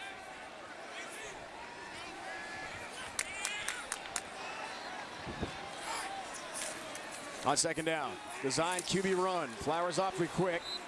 All one, make sure he stays down. It's across the 45. Gain of 1 for Flowers. Another big third down coming up. I like the body language I'm seeing there from Quentin. Looks a little upset. Yeah, he's one of those intense players that has to sometimes dial his emotions back, because as a quarterback, it's very imperative that you don't have too many fluctuations in mood, because your team is just like the coach. They're watching every move you make. He lost his cool last week at East Carolina. Marlon Mack had to rein him in on the bench. Third down, big play here. Flowers some time. Pocket collapses. Flowers running. Matakevich can't find him. Flowers finds the first down for USF. Tremendous open field running by the sophomore quarterback. Chains move for the Bulls. Well, I'm sure that Tyler Matakevich would like this back. Now he scans the field, and now it's just a one-on-one tackle. You got to try to find a way to get him down. Got to get that head across the bow if you're Matakevich, but he broke down the angle and easily picked up the first. One of those tough guys. Numbers 1 through 9 at Temple. Great career he's had. Big game tonight. Here's an option look. And the pitch to Mack. Makes a nice move. Stephon Marshall makes the play defensively out to about the 36-yard line as Mack adds to his total gain of 8. They're coming in with a little option, and Alwyn overruns the play of Michi out, blocking. Then he fights again for yards after contact. Up to 117 rushing yards. Flowers throwing. Broken up, incomplete. At the 15-yard line, Sean Chandler gets in the way there of Rasheed Bronson. Big third down coming up here.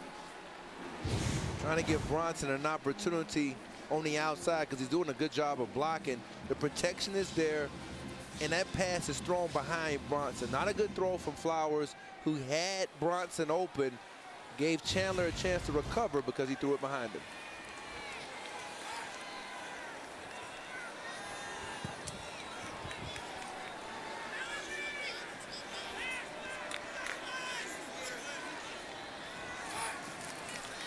Third down.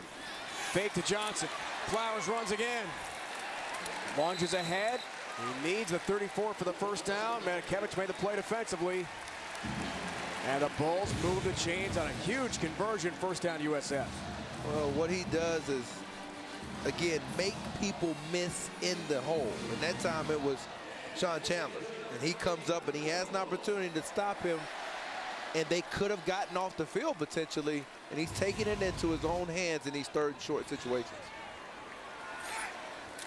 Big first down. Marlon Mack up the middle, chews up more yardage.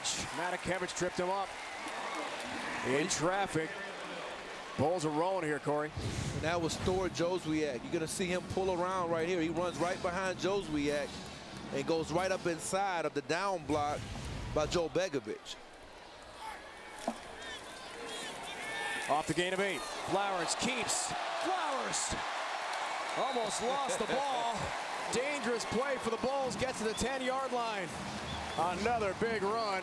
Stopped by Wells for Temple. Gain of 15, first down. No, that was a fake, Dave. Oh, I see where you said he almost lost the ball. A little loose there in the handling. A little loose. But, man, that was basketball on grass. Flags and whistles before this play gets going. Was that a crossover, Dave? Offense, number 71. 5-yard penalty. First down. It was very hoops-like. Mac Joel-Begovic, the right tackle, is the guilty party on the false start. And Quentin says, my fault. That's probably a situation where he's not allowing everybody to get set up because they're trying to pick up the pace.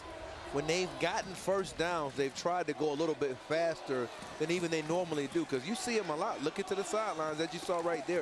An excellent shot from our crew, getting the calls from the sidelines.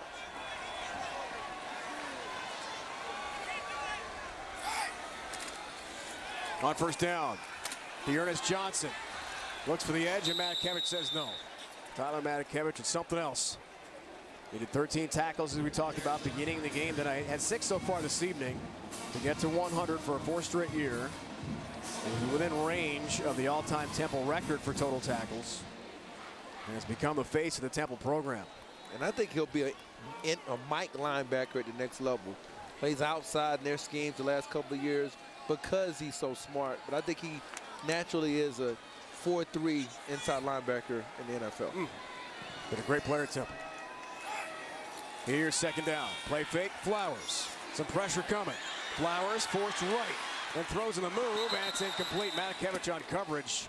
That's aggressive. They want to play with Mac. Incomplete. Third down. I'm surprised Reddick didn't close a little bit quicker. Again, behind Mac. That could have been an interception. Nearly the 6th interception of the year for Matakevich, who has outstanding ball skills and hand-eye coordination. They need to stop here to keep it a 2-score game. Big play for each side here. There's 5 picks for Matakevich, second to Jamar Summers of UConn, 6 to lead the American.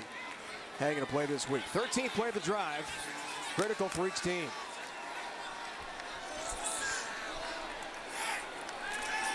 Third down, quarterback draw. Flowers again, looks for the edge, but cut back. Matakevich involved the stop one more time for USF, but on the 4th and goal, the Owls hold, and Nadelman will come out for a field goal. Try 12 more rushing yards for Flowers. He's up to 88 rushing yards in the game, and he's passed for 180 and 2 touchdowns, having a huge game with total yards for USF. That was really a big stand. And even regardless of whether he kicks the field goal, now if you come back down and score, you're only down by 7. Huge stand by the Temple D. Nadelman nails a short field goal. 3 more on the board for USF, the sophomore from Miami Central High School. But still, it's a 2-score game. Big defensive stand for Temple. Lions, great to see Jason Pierre-Paul, the former USF Bull, return after the fireworks incident on July 4th. And he played here in this stadium against the Giants a couple weeks back in his first game back, where he played his college ball for USF. And they were dancing like that when he was here. During that good time, or those good times, a lot of draft picks from that team, or those teams made it to the NFL. Mike Jenkins was a first-rounder, currently starting for the Tampa Bay Buccaneers here tomorrow at corner. Hill kicks off. Jagger Gardner on the short kick from the 15. The fleet-footed freshman dragged down at about the 40-yard line. Another update in New York. Brett Stover, big game in the American Conference West Division. Memphis, Houston, what's happening there? The Cougars are on the ropes. Tevin Jones with a 25-yard touchdown run. Memphis in the 4th goes ahead 34-14, but Kenneth Farrow answers with a touchdown of his own. Memphis leads 34-21, and Houston just recovered a fumble. Stay tuned. It's not over by a long shot, guys.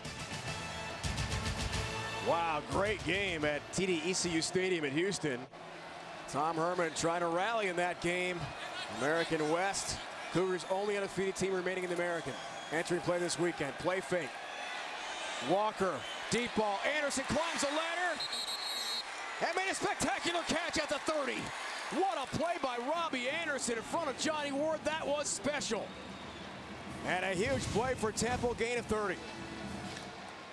He's running a post route, and watch how he skies up, and the strength of the hands to be able to maintain control through the ground Unbelievable. We talked with him yesterday. He's so proud of the opportunity to play again with this team. And he says he knows the offense better than he did in 2013, his breakout year. Out last year with academic issues, went to a junior college in Orlando. He's from Fort Lauderdale. Has 50 family and friends here tonight. On first down, Jihad Thomas runs it Augie Sanchez. That's never fun. Bulls leading tackler.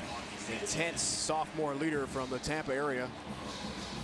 I was as impressed with him as anybody we talked to yesterday. He's a player that plays with the purpose. You'll see him mirror the running back there and watch how he wraps. And that's something that's underrated. Look at him. He's doing the bull shark. He's the team's leader, and his intensity never wanes. Second down, play fake. Walker, pressure. PJ gets away and then throws it out of bounds there. Brandon Shippen closest to it with Godwin on coverage defensively for the Bulls. Third down coming up here outside the 30.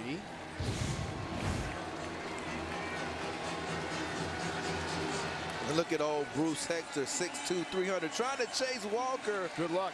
And it was a good effort. When you're that big and you're trying to chase Walker, underrated from a mobility standpoint. I agree with that.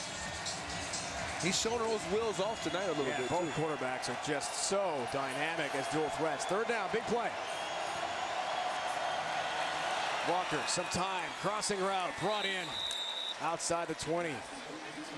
Benjamin makes the catch, tackled by Bird, but it is shy of the marker. They need the 20 for the first down, gain of 9 on that catch by Samuel Benjamin. Big decision here for Matt Rule. Looks like he's going for it. What do you think, Corey? Well, there's a lot of time left in the game. I don't think you have to do this, but the last time Walker took it into his hands and ran for a first down. Let's keep an eye if they spread him out and let Walker just keep the ball. Biggest play of the game so far.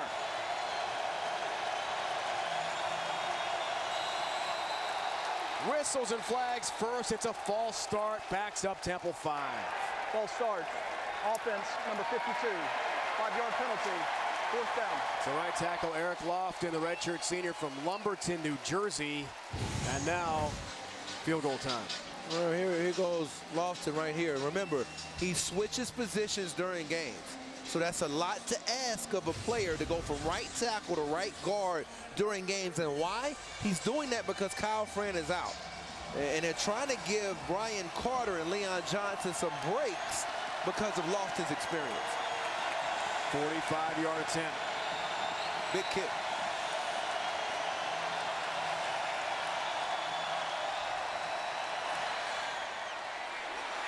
He missed it. Wide right, no good.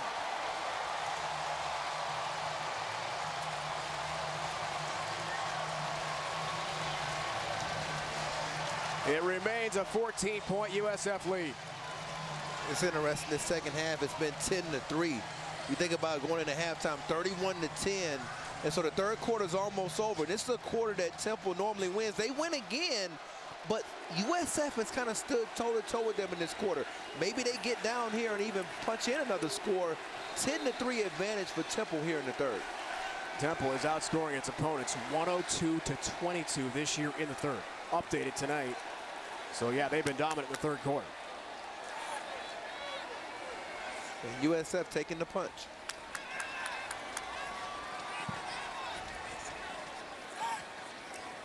On first down, Marlon Mack. Right up the middle. Grinds out some more yards. Hershey Walton made the play defensively. Back over 130 rushing yards in the game tonight. One thing that I go to now if I'm Phil Snow, and I know he likes to disguise, I go to man coverage. I load the box. Mack won't beat me the rest of the game, or Flowers. I'd put the pressure on my corners, Chandler and Young, to hold up. And even my slot defender, I'd bring in Nate Hairston to cover the slot. That'll be the end of the third. Quentin Flowers, Chris Barr, Willie Taggart, the Bulls trying to hang on. A 14-point USF lead on number 22 Temple. 3 quarters complete. You're watching college football on CBS Sports Network, presented by Geico.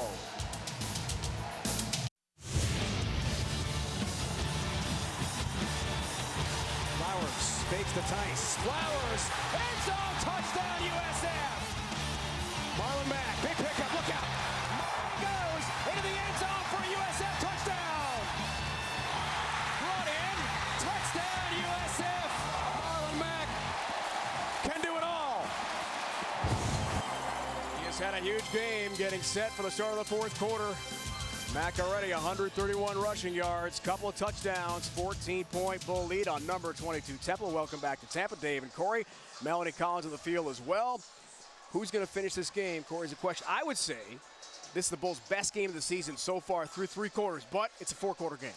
It is, and you wondered how they would handle Temple's charge, because we both know Temple's been a third-quarter team this season and a second-half team. I think they stood toe-to-toe in that third quarter. Now, in the fourth, can they reestablish the running game? Bulls trying for bowl eligibilities. We check the Geico difference makers tonight, and Marlon Mack has just been spectacular. 10th career 100-yard rushing game. It's been a big night, and it's been due to the cutback ability, and also because he's been very efficient, I believe, being able to finish runs.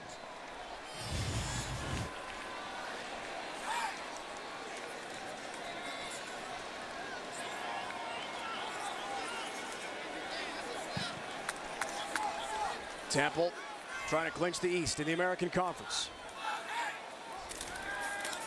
Beginning the fourth, Marlon Mack adds to the totals. Nice second and third effort, but he is shy of the marker on the second down run starting the fourth quarter. Hershey Walton makes a play defensively for Temple, senior from Reading, Pennsylvania. Mack. Big run, second level, first down. Wells and Nate T. Smith knocked down Marlon Mack. Gain of 11. They're picking up the pace here again. See him follow behind Marlon Pope. Now they're doing the fake screen and go.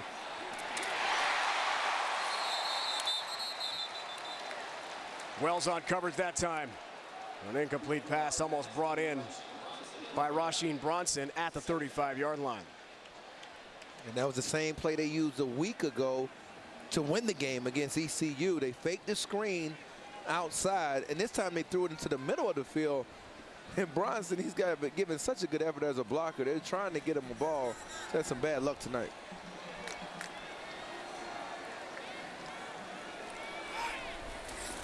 Second down. Look out! Huge defensive play. Hassan Reddick all over Dearness Johnson. It's a big loss back inside the 40-yard line. Well, anytime he's on the field, you know it's all about one thing, and that's get off. Look at how he gets off the football. Wow. He's got the quickest first step I've seen. And I was impressed with how he challenged Ronnie Stanley from Notre Dame a couple of times. This guy has got big league speed. Former walk-on defensive back. Spectacular play there, loss of 5. Flowers, design, QB run. Gets to about the 45-yard line. And Matt Ioannidis makes the play there. Punt time for USF. That play by Reddick could change the tide of this game, because now you get the ball right back. And remember, when they were in a game behind UCF that we had just a couple of weeks back, it was this guy, Sean Chandler. You see him pictured there, a 65-yard punt return. You got to be on point when he's back to receive. Trabani had it blocked. It's the 5th block punt of the year for Temple. That leads the FBS. That took a great roll for the Bulls. Sharif Finch had 2 in one game against East Carolina. Matias Jabati trying to get it off. Samuel Benjamin got a piece of it. 26-yard kick.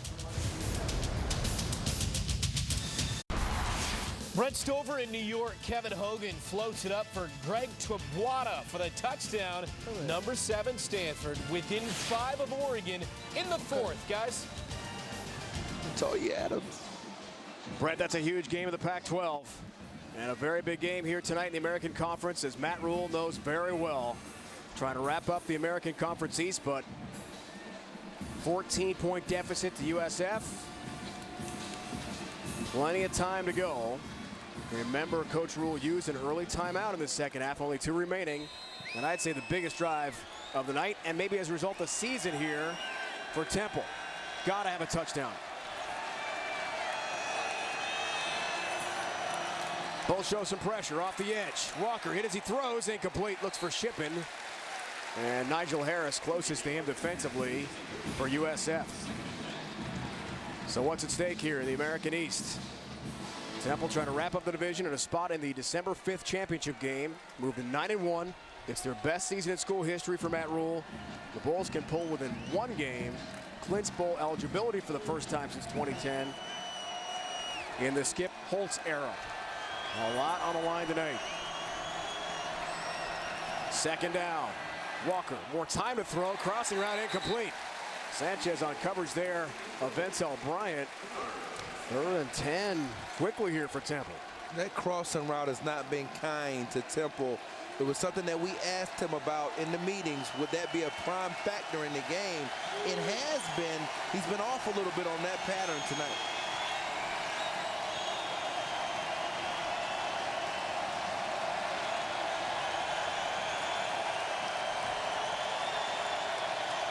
On 3rd down, here comes some pressure from Bullock. Walker flush right, throws on the move. Benjamin closest to it. Dietrich Nichols on coverage. It's incomplete. Temple has no choice here but to punt. Zach Bullock was all over P.J. Walker that time. Bullock ended the game last week with the sack. He and Kevin Bronson ended that game to put the lights out for the Pirates. That time got some help from Tayshawn Whitehurst, number 51. And Whitehurst is one of their better special teams players as well, frequently seen on the kickoff team. Starzyk, sophomore from Pleasant Valley, New York. Rugby style, will punt. Tajay Fullwood deep to receive, and a great Temple roll. Gonna keep on going to about the 11-yard line. And that's where USF will take over 1st and 10 here, led by Marlon Mack. 14 carries, 146 yards, and a touchdown. Mack dominant tonight. Back on the field offensively when we return.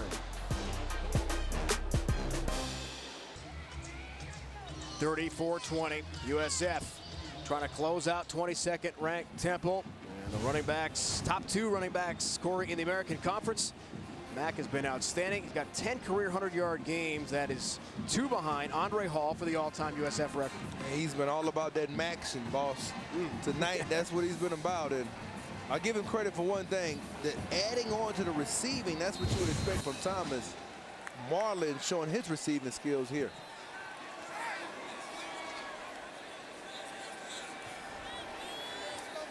Mack, the feature running back to the left of fellow sophomore Quentin Flowers. These two so emblematic of the resurgence of Bull football.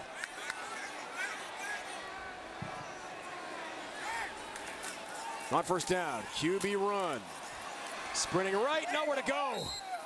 Hassan Reddick's all over him again. He has been everywhere tonight. A loss of 3 in the Bull backfield. You're not going to outrun Reddick. You see that he's not only just a player that has the range, he also extends his tackling radius with tremendous width. 10 tackles for loss on the year for Hassan Reddick out of Camden, New Jersey. 2nd down, little play fake. Screen pass, it's Adams on the catch. Adams stepped out of bounds. A nice pickup. Looks like it might be a little shy of the 1st down for USF. It is a gain of 12. So it looks like a big 3rd down and short coming up here.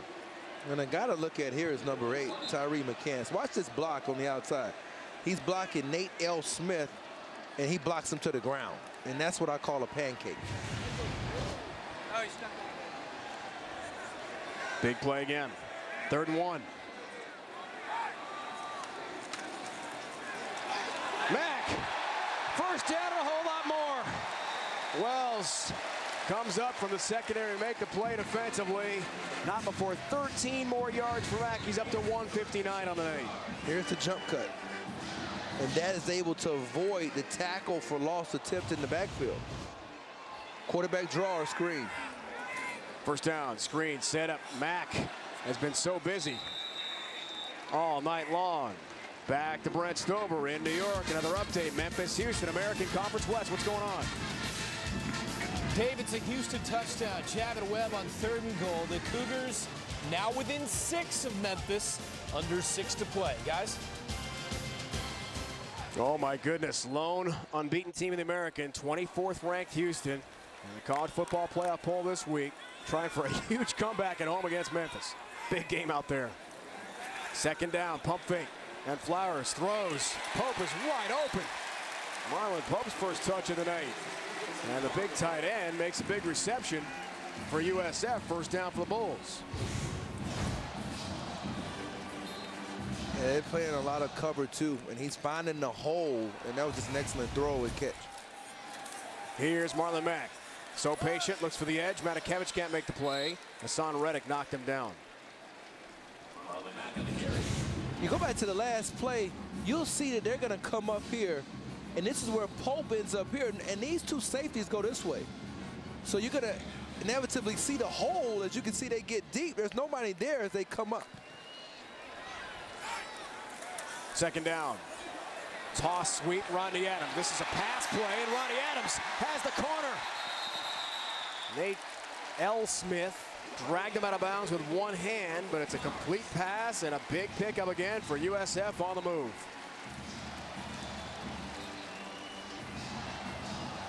Gain of 22. Speed shovel. We saw him score on it earlier in the season. The Temple's having problems getting lined up. Dearness Johnson praised Martin Aguique, gets to him right away, but Dearness Johnson ahead for a few yards. Gain of 4. Temple's in some trouble here, partner. You can sense that last drive they couldn't cash in, couldn't get anything going against Willie Taggart's defense. And now they're on the ropes. Bulls try to deliver the knockout punch here. Adams again, screen pass, but he lost it, and it was a forward and incomplete pass to Rodney Adams. A bad time for the drops there for Adams, who looked upfield before he had it. And Chris Barr laid out the block he needed to get or spring him free. And that was actually a good thing for the Temple defense. They've had problems lining up. You see them substituting in now Nate Hairston, their nickelback, and they're trying to get a little bit more speed. Here's Hairston right there. He's coming in the game now. They're trying to play some man coverage to take away this screen game on the outside. Big 3rd down play.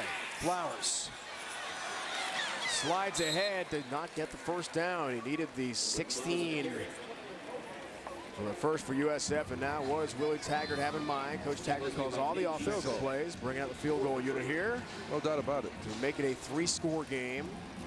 He gained 3 a moment ago for Quentin Flowers. I would think that's probably one of the easier calls he's had tonight. I mean, this should be, after hitting the 48-yarder earlier for Nadelman, or 47-yarder, it should be relatively manageable at 37.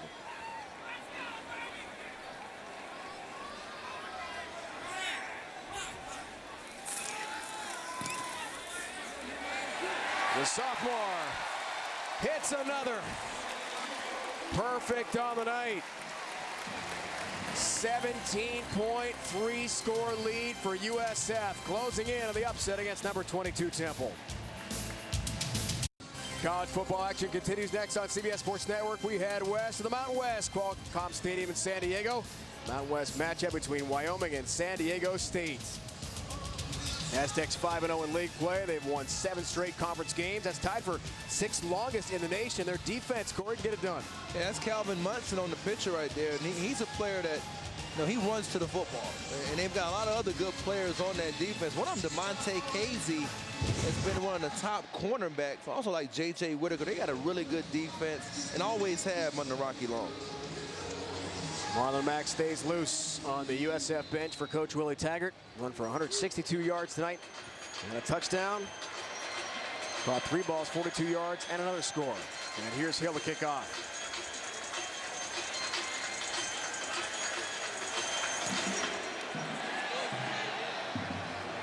Jagger Gardner from the 16. The freshman needs something big here for Temple, and he's knocked down outside the 30. Back to Brent Stover in New York. Such a big night in college football. Brent, what's the latest? The latest is Devin Chafin for Baylor. His third touchdown of the night ties it at 20 with Oklahoma, but OU inside the 10 of the Bears once again, guys. That is such a big game. McLean Stadium on the Brazos. Who did you have in that one? Down in Waco. I had Baylor at home, but I thought it was going to be tight, like a 7-point game. Interesting. Tough to beat in Waco. Temple needs a big comeback here. That play stopped by Tajay Fullwood close to midfield. Catch made by Brandon Shippen. It's a gain of 14. P.J. Walker and Temple, they've got to hustle. 3-score deficit. Walker, time, looks for Benjamin, who stretches out and can't quite bring it in, incomplete. A good effort by Samuel Benjamin. And Benjamin's a player who's really been a special team stud for him. You saw him block the punt earlier. They're going to need both he and Shippen to take their games to the next level the rest of this game, because we know what you're going to get on the outside with Bryant and also Anderson, but those slot receivers, and we're talking about, again, Shippen and him in the slot. Second down. Walker fires. Ventel Bryant makes a nice catch. Good pick up. Jalen Spencer, backup corner, and a junior from Pensacola, Florida, makes the tackle for USF. It's a gain of 11. And what they've done now is go to their dime package defensive coordinator, Tom Allen. So you've got Nichols in the slot along with Bird and 2 new corners on the outside, or 1 new with them. Here's first down. Pressure off the edge from Dietrich Nichols. Ventel Bryant on the crossing route, can't bring it in. Spencer, Tayshawn Whitehurst in on coverage for USF. Yeah, the drops have been there for Bryant all season. And that's something that I believe he's going to have to clean up if he's going to be an elite receiver. 3 drops against Notre Dame. And so, and one of them was a drop TD on that same exact pass perfect pattern. Pass. It was a perfect pass by P.J. Walker at the Lincoln Philly 2 weeks ago. Well, that same route combination. So breaking to the inside, a problem so far for Bryant in 2015. Here's second down. 5-step drop. Walker inside the 30. Shippen makes the catch to about the 29. Coverage by Dietrich Nichols. Gain of 13. Owls can't waste any time here. Walker on the keep.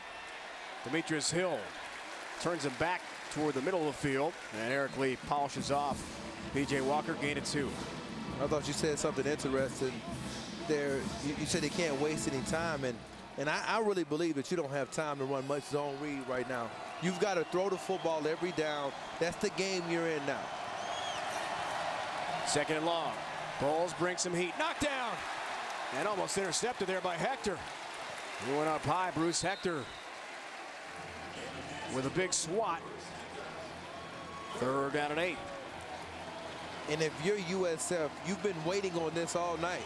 You've got a chance to go against their biggest weakness, pass protection along that offensive line. And you've got a pretty good protector in Deion Dawkins, but some of the interior offensive linemen, I'm talking about Brendan McGowan, Shabazz Ahmed, those guys have got to stand up now along with Brian Carter. Third down. Pressure coming off the edge again. Anderson makes a nice catch in traffic down to the 10-yard line. Big conversion. Spencer on coverage. There for USF. It's a gain of 17.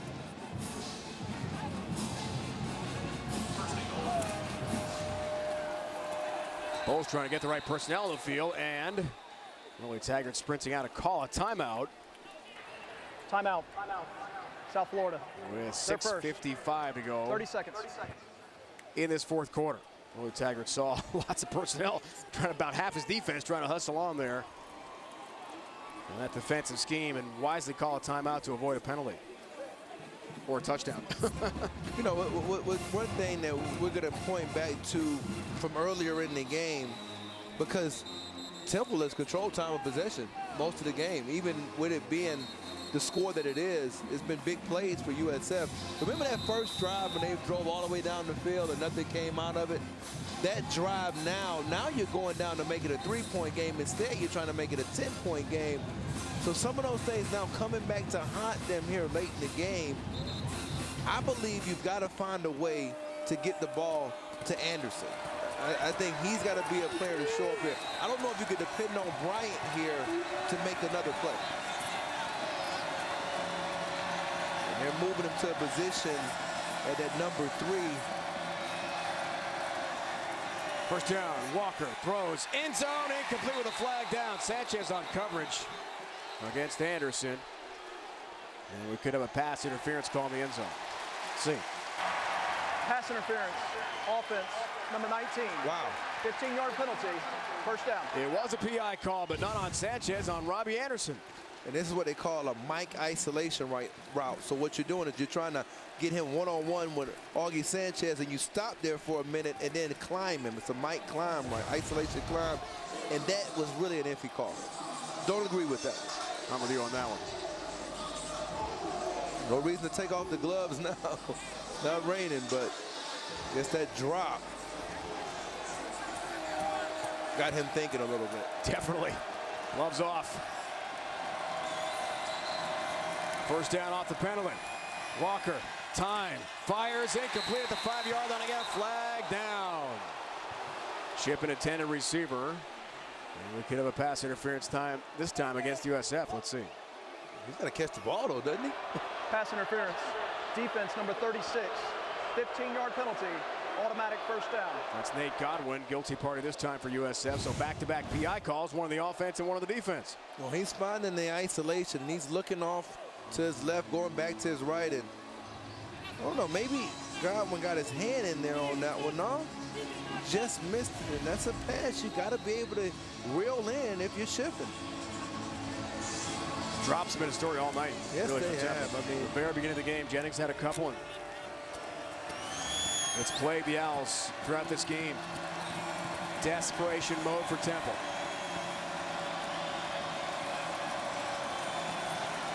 First and goal. Here's Walker. There's the pressure, down he goes. The big sack for USF and Hamilton.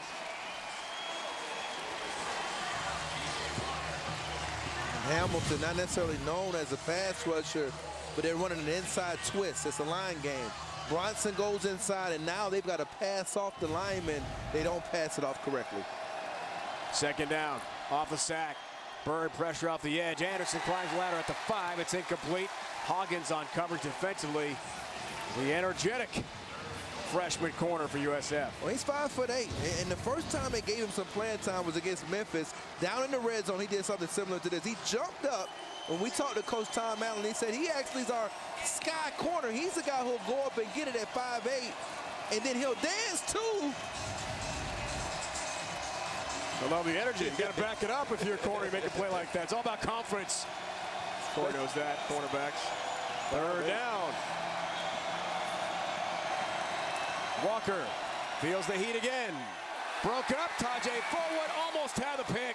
Intended for Ventel Bryant near the goal line, and Fullwood rising. Almost made the interception. It's broken up. 4th and goal coming up. And field goal time here for Matt Rule with 6:11 to go. Some points better than none right now. Well, here's the thinking. You kick this field goal, and it's good, and now you're down by 14, and you get the onside kick, you can cut it to 7. So another good decision by Matt Rule. Now Jones has got to pay it off and make the kick. He's missed 2 tonight. Let's see if he can put this one in. 13 for 19 on the season for Austin Jones. This from 35. He's got this one. 37-23, 2-score game. 2 timeouts left for each side. Matt Rule's team gets closer, still down by 2 scores. College football on CBS Sports Network is being brought to you by Geico. 15 minutes could save you 15% or more on car insurance. By E-Trade. Opportunity is everywhere. And by Allegra Gel Caps. Not just fast, Allegra Fast. Starts working in 1 hour. Use as directed. Famous in this part of Florida, Ybor City, founded in the 1880s by cigar manufacturers, and the place to be in the Tampa St. Pete area. Bowling in the American, there are 7 bowl games connected with the American Conference this year, up from 6 a year ago, and already Navy, Memphis, Temple, and Houston are bowl eligible. The Cougars, we understand, have just tied Memphis and can try to take a lead with about a minute to go in the 4th quarter, trying to stay undefeated in that wild showdown on the U of H campus. Without Greg Ward Jr. And also remember, 9-0. You see it right here. They're 9-0, but they're the 4th ranked team of the 4 ranked teams in the American. And right here, you got to go for the onside because you used the timeout earlier, so you're not going to be able to risk not getting the ball back. I believe, and I could do a directional sky kick. I've seen him try that against a surprise onside against UMass in the 2nd quarter, but it looks like they're going to kick it off. Mays kicks away. USF was expecting the onside kick, or at least directional. How much time? It's in for a touchback with 6:07 to go in the 4th quarter. Houston has kicked the PAT with a minute and a half to go, and Brent Stover has the update. Brent, how did Houston do it? They've got a 1-point lead. What's going on? Kyle Postma, the backup quarterback in for the injured Greg Ward Jr., runs it, keeps it on the option. 35-34 Houston, 21 unanswered for the Cougars with a minute and a half to play. Wow. First time since the Case Keenum days, Houston going for a 10-0 start. And won't it be interesting Tuesday night when the new playoff poll comes out? Navy hammered SMU today. They started 20th, the best American Conference team ranking in the top 25. But Houston could be undefeated. Here's Marlon Mack, gets around Hassan Reddick, finds the edge again. He is so quick and tough to tackle. Avery Williams makes the play defensively, gain of 6. Well, stay in bounds this week. Last week, you remember late in that game, he went out of bounds unforced and picked up the personal foul, but you can't rely on that. Got to stay in bounds, only a sophomore, but that's going to be a point of growth here in this game. Stay in bounds.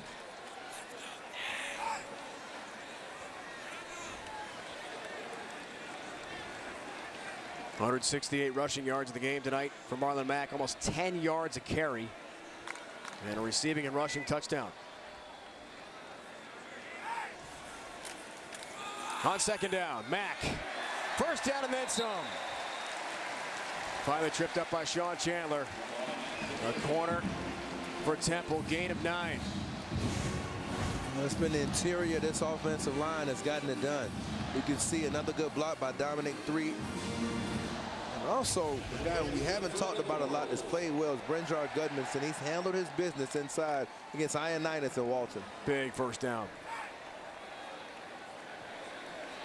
Those guys have been quiet tonight now.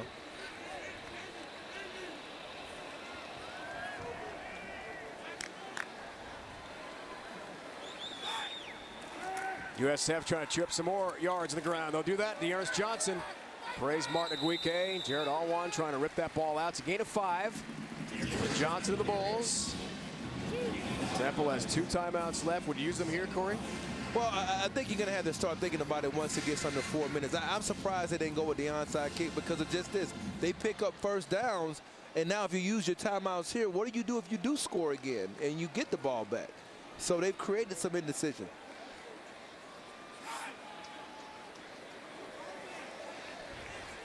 Bulls in no hurry whatsoever. We'll let that play clock bleed all the way down. Just a few seconds before they snap it. On 2nd down, Marlon Mack stopped right away by Avery Williams. Now I think you have to use the timeout. It's under 4 minutes, and I think this is what you're going to get, and they're going to use it. Wyoming San Diego State of the Mountain West just getting started out of Qualcomm. Donnell Pumphrey over 1,000 yards rushing. Has had a great year for Rocky Long. Trying to win the Mountain West West. Rich Walls, Adam Archuleta, Casagallo on the call. We'll get it out to San Diego as soon as we wrap up our business here in Tampa. Willie Taggart trying to take that big step, Corey, And we've talked about it all night. We've covered a lot of Willie's games over the last couple of years. He always mentions in our production meetings with him on a Friday, got to get to a bowl game. So important. Try to do that. Well, you see the man right here. This is one of the hires he made in the offseason, Danny Hope, and I think he's kept Phil Snow and this Temple defense off balance, and he's just called a masterful game. Those types of hires help Willie Taggart. Former Purdue head coach, he's been good, you're right.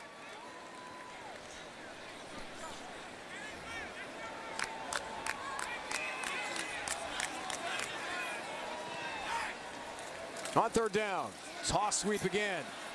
Adams trying to find the edge. Nate Smith, that's Nate L. Smith, first to get to him along with Awan. Probably going to save this last time out for a little bit later on. That means that this clock is going to get going here again. Looks like an injury timeout. That's exactly what you want if you're Temple. Unfortunately for them, that stops the clock. The wrong time for Rodney Adams to go down. And he's trying to run the football here, and like maybe he got caught up underneath. And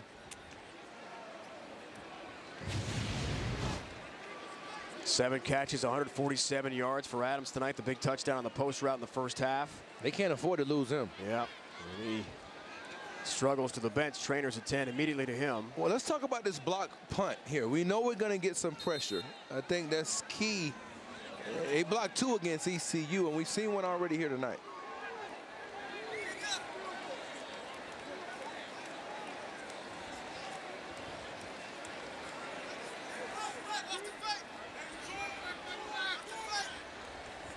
Chabadi and the punt unit. Let the play clock drain out some more. Pressure comes. Good kick. Chandler from the 25. Tayshawn Whitehurst finds him. There's a flag down at the end of the return. And we'll see what the call is here with 3:11 to go in the fourth quarter. And 1 timeout left for Matt Rule.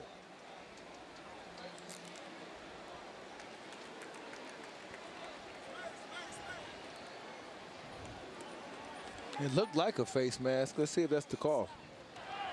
Personal foul, face mask, kicking team number 20, 15-yard penalty, first down. That's a huge penalty on Devin Abraham.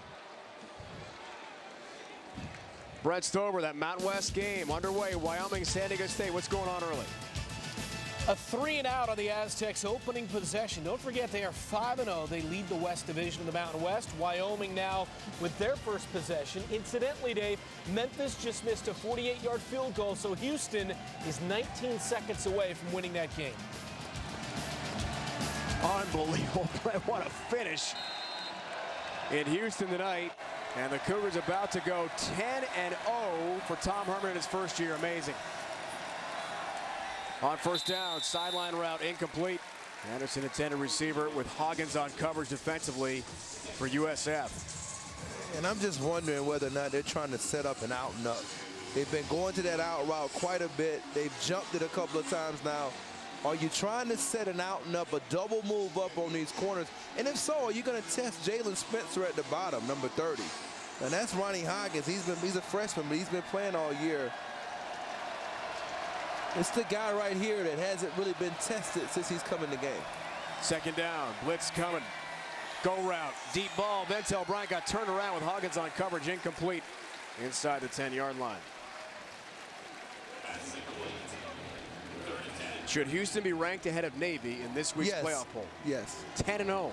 Yes. I think they should have been ranked ahead the whole time. We'll find out. That game has just gone final. Houston hangs on 35-34 to win again. 6-0 in league play, 10-0 overall. What a year. Navy 6-0 in the American West after hammering SMU today. And if you're Walker here, you just want to get a first down. Don't worry about a big play. Third down, P.J. Walker over the middle, incomplete. Anderson, intended receiver inside the 25-yard line. So this is it for Temple on fourth down. They've got to have it. There's another inside breaking route. You'll see him here. He gets inside. They're playing a zone. Nichols almost makes the play. That goes right through Anderson's hands, and he knows it. it's been a tough night for him tracking the football. He took the gloves off. He put them back on. He got it back on. But he didn't catch the ball. The Herd student section wants a stop here. It's it for Temple. Owls have got to have it. On fourth down. Pass too tall, incomplete. Looks for Shippen.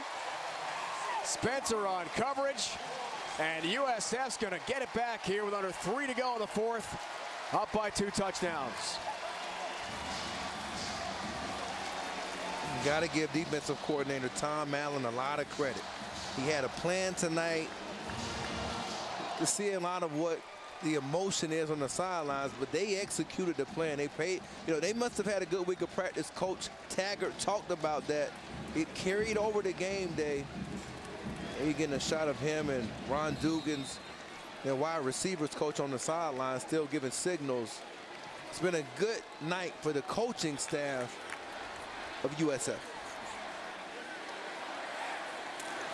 On first down, Marlon Mack. Another nice pickup to the second level one more time. About 7 on the first down run for Mack. Up to 181 rushing yards on 20 carries. Stopped by Avery Williams. And a timeout call.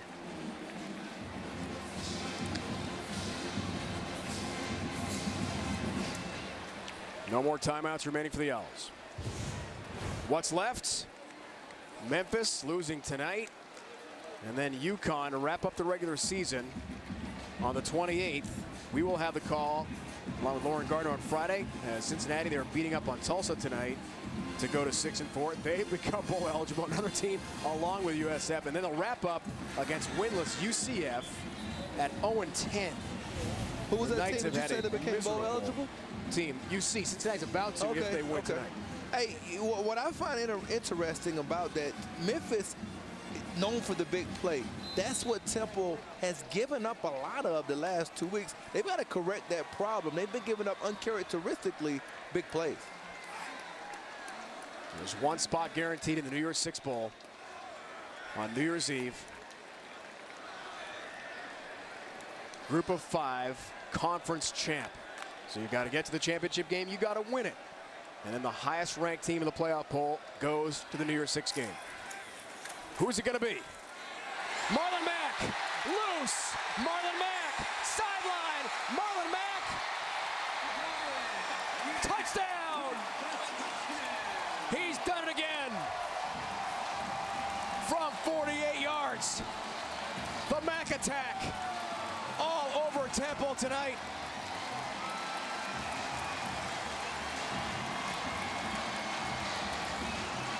And USF has put this one away.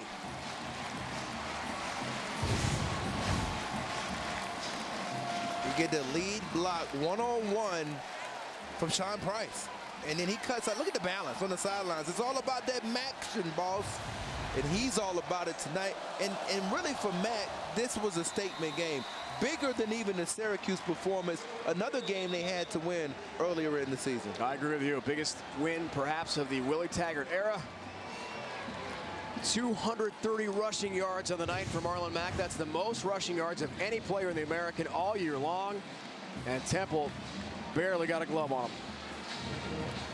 And we'll see if he can keep his feet in bounds, and I'd say yes. Yeah, me too. Call a touchdown on the field. When you get an we are having a review. It looked like the first time he was, that's why I hesitated a bit in the call. Right. Thought maybe caught the paint there. Well, maybe that was. I mean, from the look that we had from our crew gives every angle possible. And this is the big one right here. Watch the left foot, right?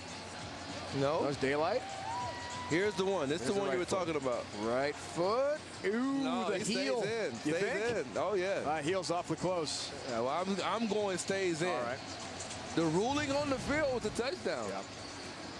And I'll tell you what, that kind of balance, you only see that in the Olympics.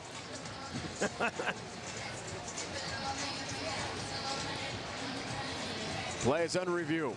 Call a touchdown on the field by our on-field officiating crew here tonight. If it stands, USF can put this one on ice and win its 6th of the year. We were here a little more than a month ago. Things weren't looking so good. Touchdown! Mack's big night is confirmed. Let's take a really close. Well, Well, you know we've got the angles. There's some daylight. Trust us. Look at the numbers there for Marlon Mack. That'll be his second highest of his career. He ran for 275 and 4 touchdowns in his first career game last year. It was against Western Carolina, but still. They don't tax on the PAT. That 275 is still the most rushing yards of anyone in the American Conference in league history. And Marlon Mack is pumped up for good reason. Let's go back to Brent Stover in New York. That Mount West game underway. San Diego State and YO. What's happening? Well, Donnell Pumphrey already 46 yards on the ground, and on San Diego State's second possession, they are moving inside the 10. First and goal, trying to score first on Wyoming at home. We'll get you out there as soon as you guys are done. Look forward to that one, Brent. Thank you. Mountain West game, critical for San Diego State. Really is. And what a job they've done bouncing back. They had some tough losses earlier in the year. They had the game against Penn State that they lost. And getting back to this team, the one thing that I think is happened here tonight, this is good for the American Athletic Conference. The reason why I say that, it proves the competitiveness of this conference from top to bottom. Sure, you've got 4 ranked teams, the same amount of ranked teams as the SEC had this past week in the college football playoff poll, but now you see that this conference is about more than just Memphis, Navy, Houston, and here tonight, Temple. Short kick. It's Hood who grabs it shy of the 30 and rumbles out to about the 36. And I think Matt Rule has done such a good job with this Temple Owls program. And so is Willie Taggart with South Florida. Didn't know exactly how this season would go after he started off 1-3, but everything's still within the grasp of both. I think for USF, you need the help from Memphis. For Temple, they still control their own destiny, Matt Rule, in the East, because they still have a 5-1 mark after this game. They just got to bounce back. First road loss of the year coming here for Temple. They have been 5-0, their best road record in school history. Walker, some pressure off the edge, and it's knocked down again. Demetrius Hill was there, among many up front. And Eric Lee was hoping that might be a loose ball he could grab for a scoop and score. Second down. And that's one thing about this USF defense. They have a lot of long players. So when you're a shorter quarterback and you got Eric Lee, we already talked about his arm length earlier in the game, James Hamilton, and then Daniel Awalake, Bronson. Those are longer players that get their hands up in the quick passing game.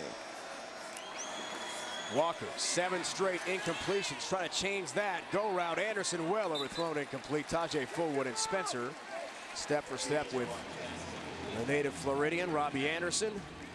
Not the game he had envisioned when we spoke with Robbie yesterday about coming back home to Florida, hoping to light up a Florida-based team because he was not recruited by any of the teams heavily in this state. And this night has been up and down. Now, he did have the great catch earlier, but it's been some up and down moments for him.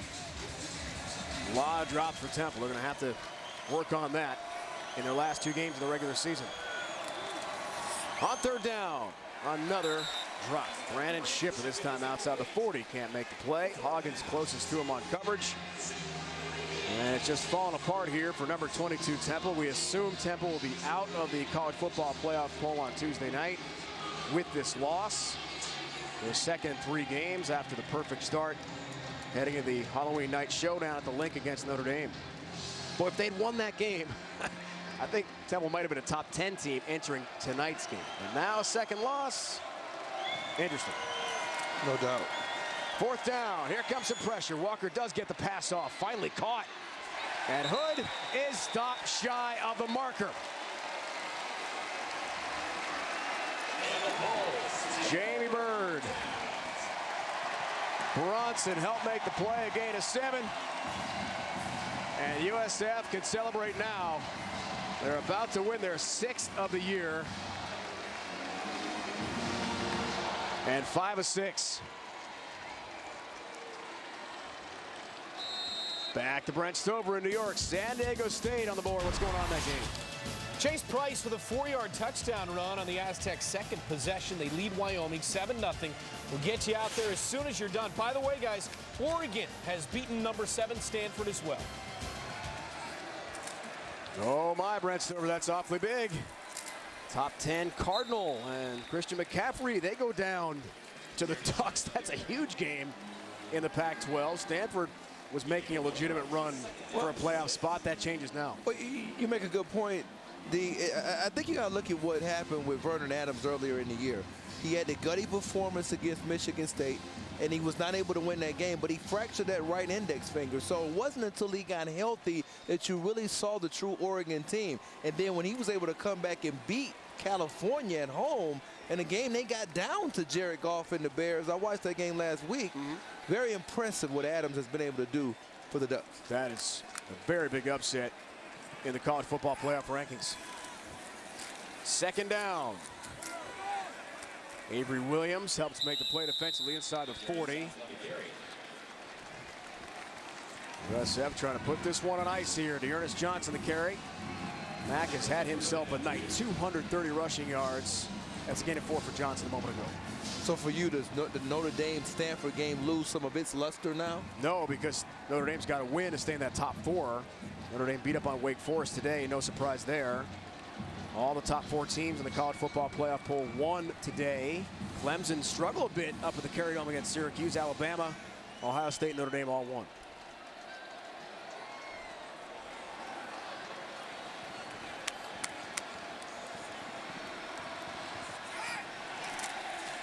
On third down, Dearness Johnson looks for the edge.